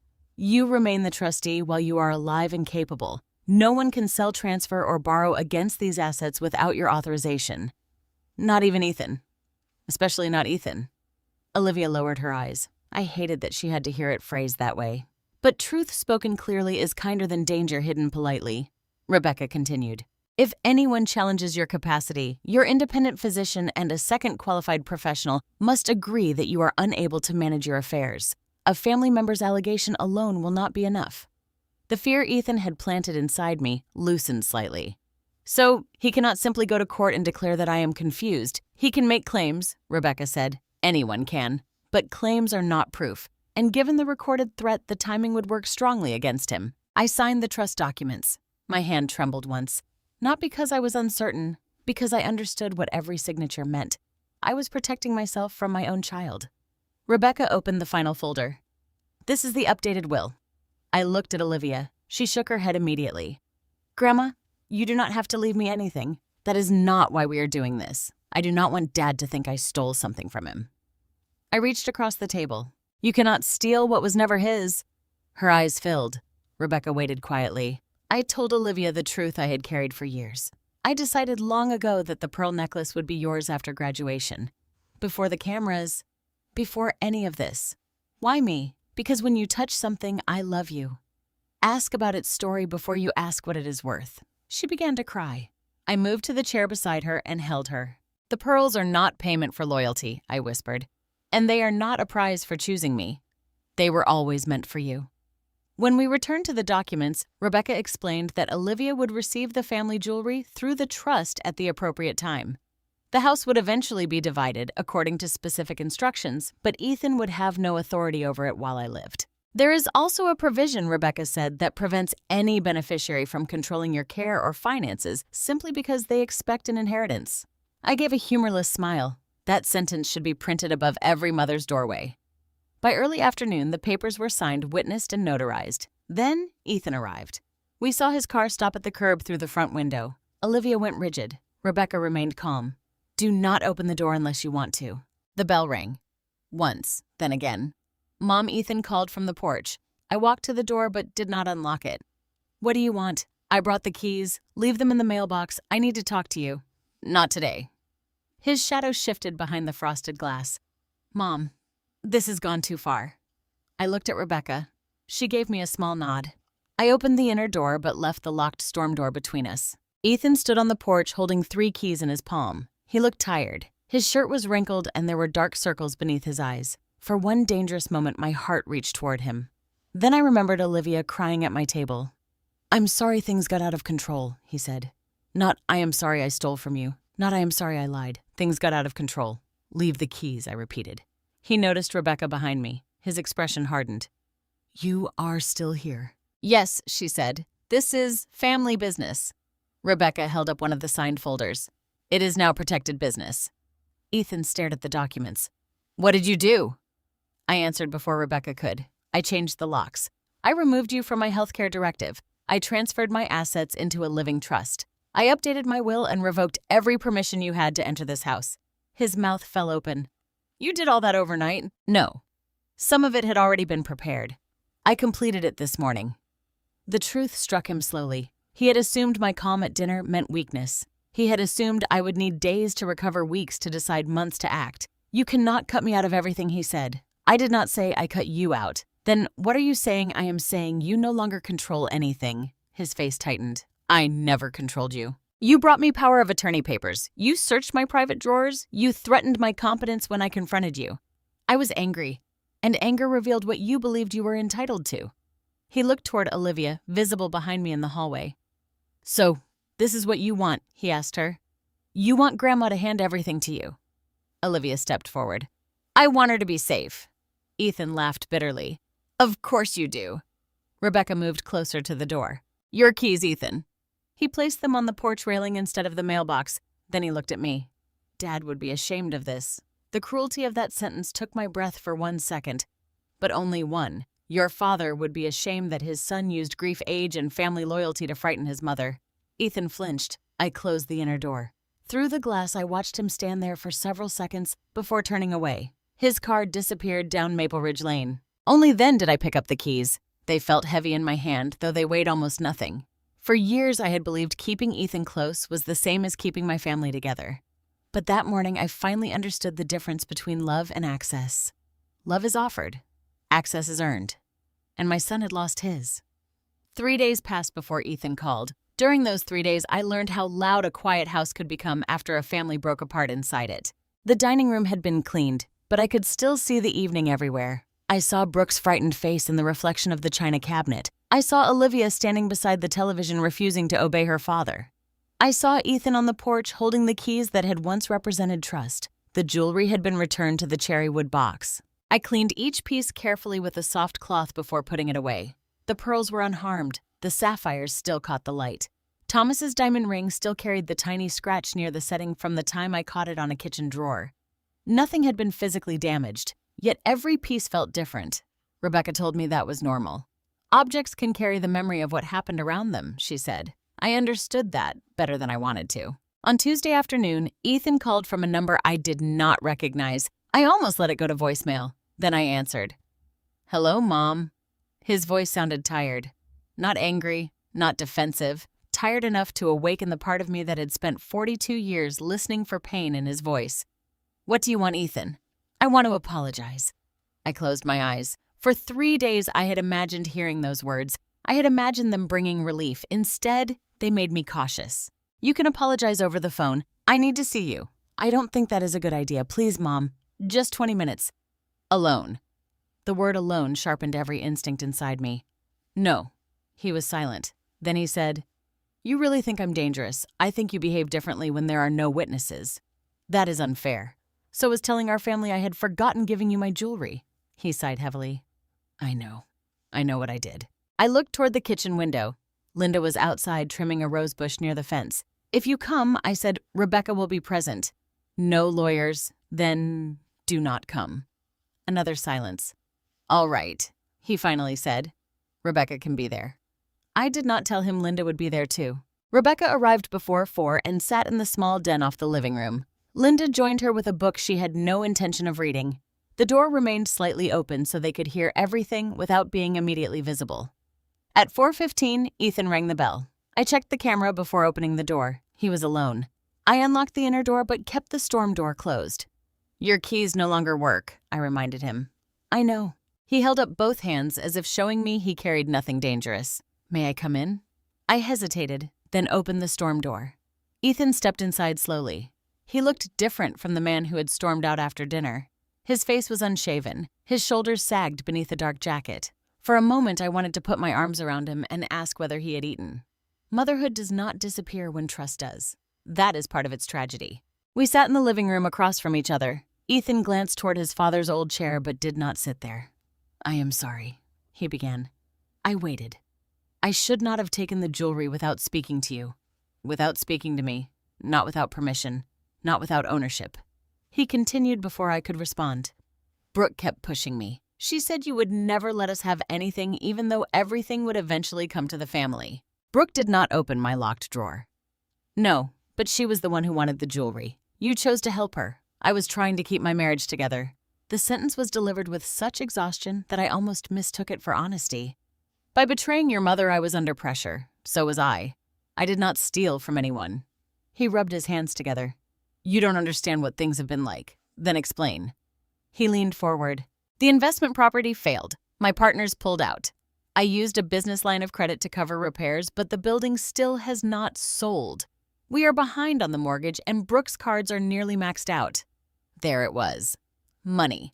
The shadow behind every recent conversation. How much do you owe? He looked down.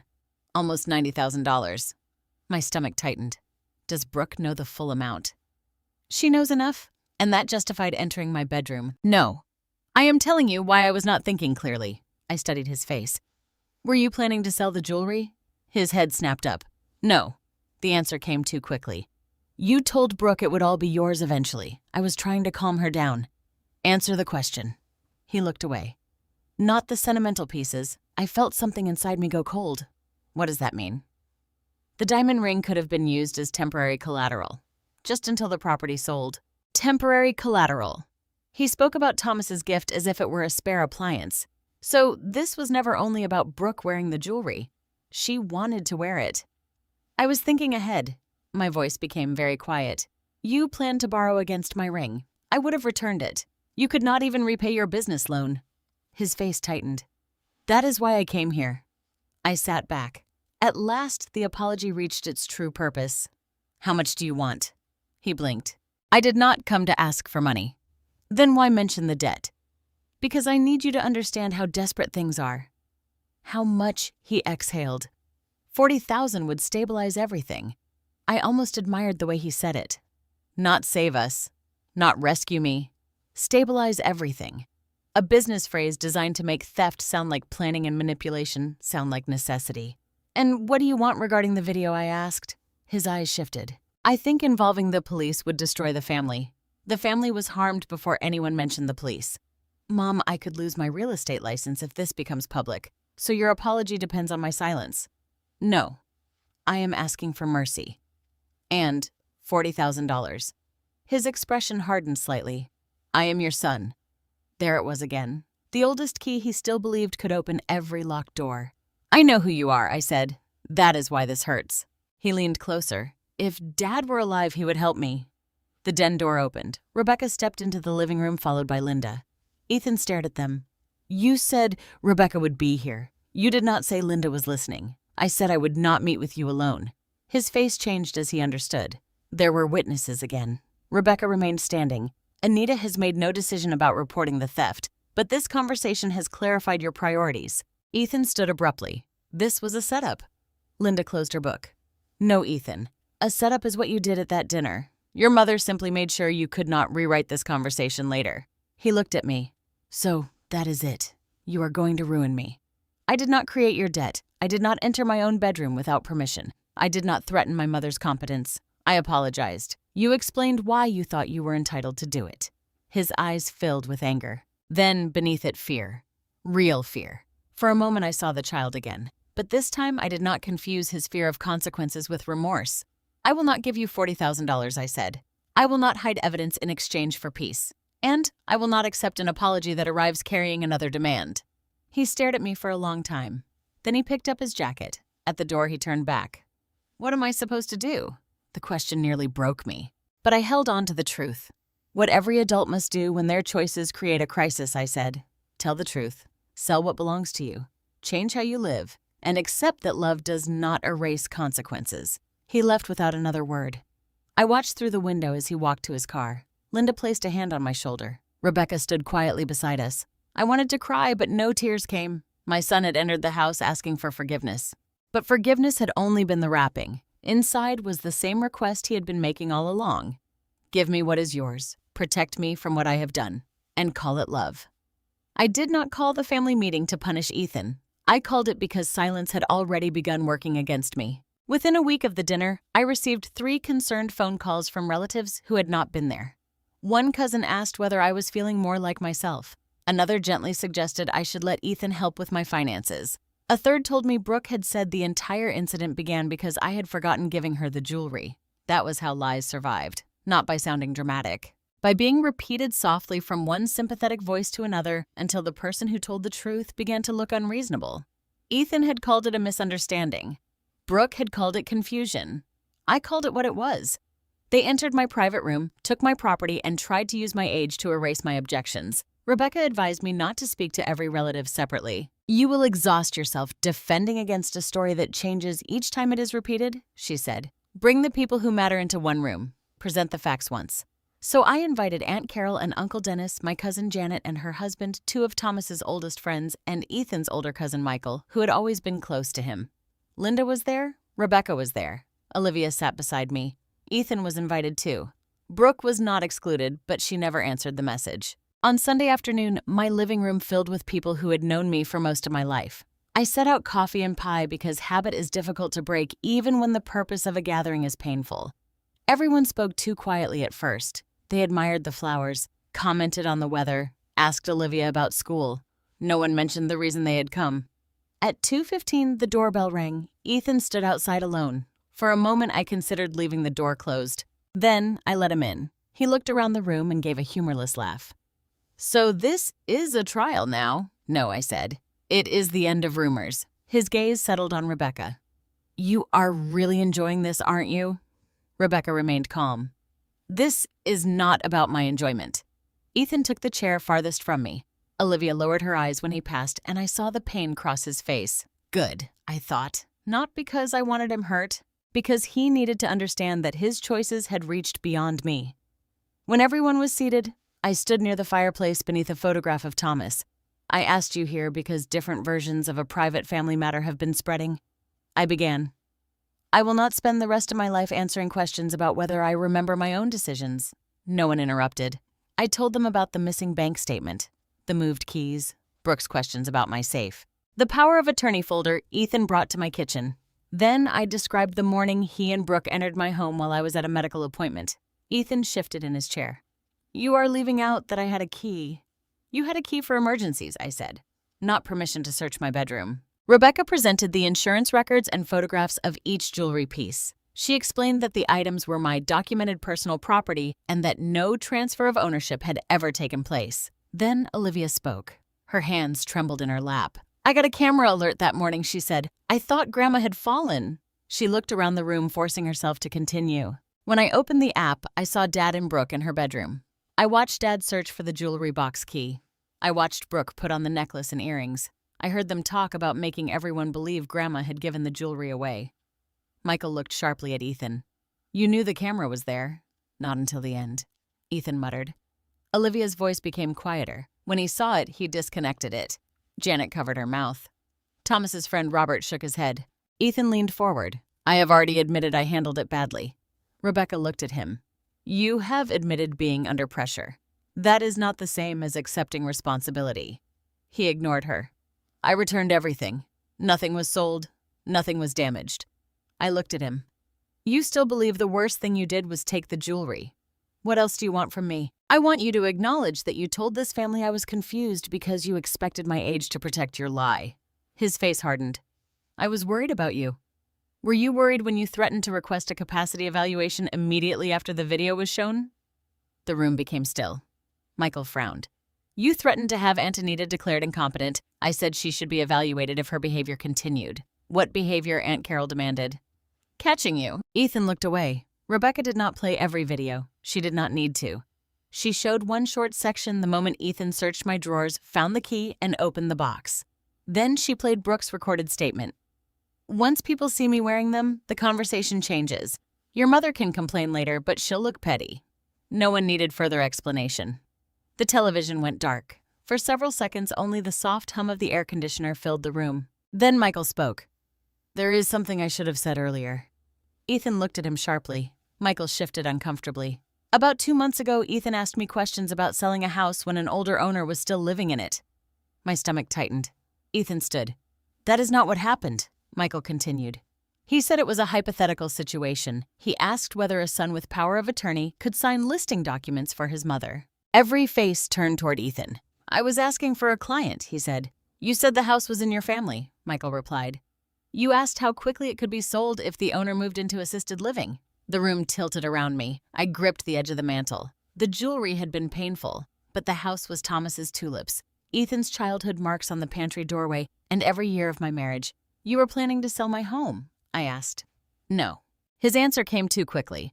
I was exploring possibilities in case you needed care. I never told you I wanted assisted living. You fell. Once. You live alone. That does not make my home yours to plan around. He looked around the room searching for an ally. There were none. Michael lowered his voice. I did not realize what he was doing. After I heard about the jewelry, I thought you needed to know. I nodded, though my throat was too tight to speak. Ethan picked up his coat. This whole family has decided I am some kind of monster. No, Aunt Carol said. We decided to believe what we saw. He turned toward Olivia. Are you coming home? She looked at me first, then back at him. I want to stay with Grandma for a while. His face went blank. You live with me. I do not feel comfortable there right now. Because she has been filling your head with this. Olivia shook her head. Because every time you are confronted, you blame someone else. The words were gentle. That made them harder. Ethan stared at her, then at me. For one terrible second, I thought he might beg her. Instead, he said, Fine. Stay here. He walked out without saying goodbye. That evening, after everyone had left, Olivia carried a suitcase into the guest room. She placed a framed photograph of Thomas on the bedside table and sat on the edge of the bed. Am I a terrible daughter? She asked. I sat beside her. No, it feels like I abandoned him. You did not abandon your father. You stepped away from behavior that was hurting you. She leaned against my shoulder. Downstairs, the house was quiet again. But it no longer felt empty. The truth had cost us the illusion of a happy family. In return, it gave us something more honest, a safe place, a clear boundary, and the knowledge that love did not require either of us to remain where we were being harmed. By the time Olivia's graduation arrived, nearly 9 months had passed since the night of the family dinner. 9 months was long enough for the tulips along my front walkway to disappear beneath winter snow and return again in bright red rose. It was long enough for the locks on my doors to stop feeling new. Long enough for me to walk into my bedroom without immediately seeing Ethan's hands searching through my drawers. Healing did not arrive all at once. It came quietly. It came when Olivia began doing her homework at my kitchen table, humming under her breath while I cooked dinner. It came when Linda convinced me to join a Saturday morning gardening club. It came when I wore Thomas's diamond ring to church for the first time since the theft and realized Brooke had not taken its meaning from me. The jewelry returned to being mine. Not because it sat safely inside a locked box, but because I stopped allowing that terrible morning to become the final memory attached to it. Olivia remained with me through the school year. Ethan objected at first, but because she was nearing 18 and her mother supported the arrangement, he eventually stopped threatening to force her home. His calls became less frequent. When he did contact me, our conversations were short and careful. He sold the failed investment property at a loss. He and Brooke sold their white SUV and moved into a smaller house outside Columbus. Through Aunt Carol, I learned that Brooke had taken a job managing a cosmetic counter at a department store. They blamed each other for months. Eventually, Brooke filed for separation. I did not celebrate. Their marriage ending did not repair what had happened. It only proved that a relationship built around appearances could not survive once those appearances became too expensive to maintain. As for the police, I chose not to pursue criminal charges after consulting Rebecca. That decision was not forgiveness. It was not weakness. The jewelry had been returned, the evidence was preserved, and Ethan had signed a written acknowledgement that he no longer had permission to enter my property or manage any part of my finances. Rebecca made sure he understood that any future attempt would bring immediate legal consequences. I chose boundaries instead of a courtroom. But I also refused to protect his reputation with lies. When relatives asked, I told the truth. When Ethan complained that I had embarrassed him, I reminded him that shame belonged to the person who committed the act, not the person who exposed it. Graduation morning arrived warm and bright. Olivia stood in my bedroom wearing a blue dress beneath her cap and gown while I tried to pin her hair into place. Hold still, I told her. I am holding still. You are breathing too much. She laughed. For a moment, she was 6 years old again, standing on a chair while I braided her hair for a school recital. When I finished, she turned toward the mirror. Her eyes met mine in the reflection. Grandma, are you crying? No, you are. I am allowed 1 tear. There are at least 4. I laughed and wiped my cheeks. On the dresser sat the cherrywood jewelry box. Olivia noticed it. Her smile faded slightly. Grandma! I opened the box. The pearl necklace rested against the velvet, soft and luminous in the morning light. I told you these would be yours when you graduated. You do not have to give them to me today? Yes, I do. No, you don't. Not after everything. I lifted the necklace carefully. Especially after everything. She turned to face me. I do not want them because Dad tried to take them. You are not receiving them because of your father. I stepped behind her and fastened the pearls around her neck. They belonged to my mother. She wore them through years when she had almost nothing else beautiful. She taught me that dignity does not come from what other people allow us to keep. Olivia touched 1 pearl with her fingertip. And now, they belong to you because you understood their story before you ever knew their value. Her eyes filled with tears. I will protect them.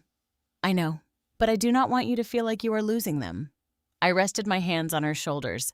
Giving something freely is not losing it. That was the difference Ethan had never understood. A gift was not something taken early because you expected to inherit it later. A gift was an act of love made by the person who had the right to choose. The graduation ceremony was held on the football field behind Olivia's high school. Families filled the metal bleachers beneath a cloudless sky. Blue and silver balloons moved in the breeze, and the school band played too loudly near the entrance. Linda sat on one side of me. Rebecca sat on the other. Aunt Carol and Uncle Dennis were several rows ahead. Then, just before the ceremony began, I saw Ethan. He stood near the back fence wearing a dark suit that looked slightly too large on him. He was alone. Our eyes met across the crowd. He gave me a small nod. I returned it. Nothing more. He had asked Olivia if he could attend. She had agreed, but only if he respected her boundaries and did not create a scene. He kept his promise. When Olivia's name was announced, we all stood. She crossed the stage with the pearls glowing at her throat. Her smile was bright, proud, and entirely her own. Ethan clapped from the back of the field. I watched his face as he recognized the necklace. Pain moved across it. Perhaps he finally understood what he had nearly destroyed. Not his inheritance. A tradition. A connection. The right to be included in a moment that should have belonged naturally to him. After the ceremony, Olivia posed for photographs beneath an oak tree. Ethan approached slowly. "Congratulations," he said. "Thank you." He handed her a card. She accepted it but did not hug him. His eyes moved to the pearls. "They look like they belong on you," he said. Olivia touched the necklace. "Grandma gave them to me this morning." "I know." He looked toward me. For once there was no anger in his face, only regret. "I was wrong," he said quietly. The apology was small and far too late to repair everything. But it was the first one that came without an excuse, a demand, or a request for money. "Yes," I replied. "You were." He lowered his eyes. "I am trying to do better. I hope you are." That was all I could offer. Hope was not trust. Trust would have to be rebuilt through years of honest choices if it could be rebuilt at all. Later that evening, after the celebration ended, Olivia and I returned home carrying flowers, cards, and leftover cake. While looking for an old photo album, I opened the drawer of Thomas's desk and found an envelope with my name written across the front. Inside was a letter he had written during his final illness. Near the end, one sentence made me stop breathing. "The things we leave behind should go to those who understand that love is stewardship, not ownership." I read it twice. Then I handed it to Olivia. She cried before she reached the final line. We sat together in Thomas's old chair, the pearls between generations, and his words resting in our hands. The jewelry had finally gone where it belonged. Not to the person who demanded it. Not to the person who believed marriage or blood created entitlement. It went to the person who understood that family treasures were never about possession. They were about memory, responsibility, and love freely given. For the first time in a very long while, my house felt peaceful. Not because everyone had returned, because the right people had remained. What happened to me taught me that love and access are not the same thing. We can love someone deeply and still refuse to let them control our home, our money, our memories, or our peace. Setting a boundary does not mean our hearts have become cold. Sometimes it means we have finally learned to protect the heart that has spent a lifetime protecting everyone else. For many years, I believed being a good mother meant forgiving quickly, giving endlessly, and keeping family problems hidden. I thought silence preserved relationships, but silence does not always create peace. Sometimes it only gives dishonest people more room to rewrite the truth. Real peace begins when we stop abandoning ourselves just to prevent someone else from feeling the consequences of their choices. The deepest betrayal was never the jewelry. Pearls, rings, and heirlooms can be returned.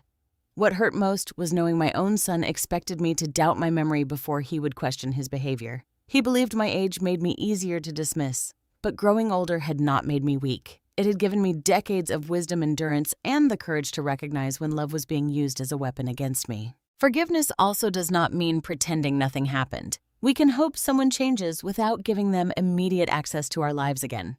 Trust is not restored through promises, tears, or family titles. It is rebuilt through consistent honesty, respect, and accountability. The greatest inheritance we leave behind is not money or jewelry. It is the example we give the next generation.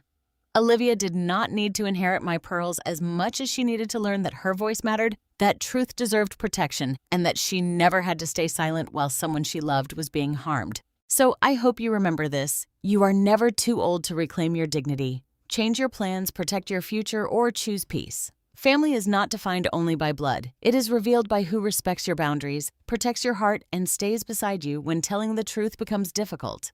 What would you have done in my place? Could you forgive a child who betrayed your trust, and what would they need to do to earn it back? Please share your thoughts and feelings in the comments. Your story may help someone else feel less alone. And if emotional family stories about betrayal, strength, justice, and healing speak to your heart, please subscribe and join us for the next story.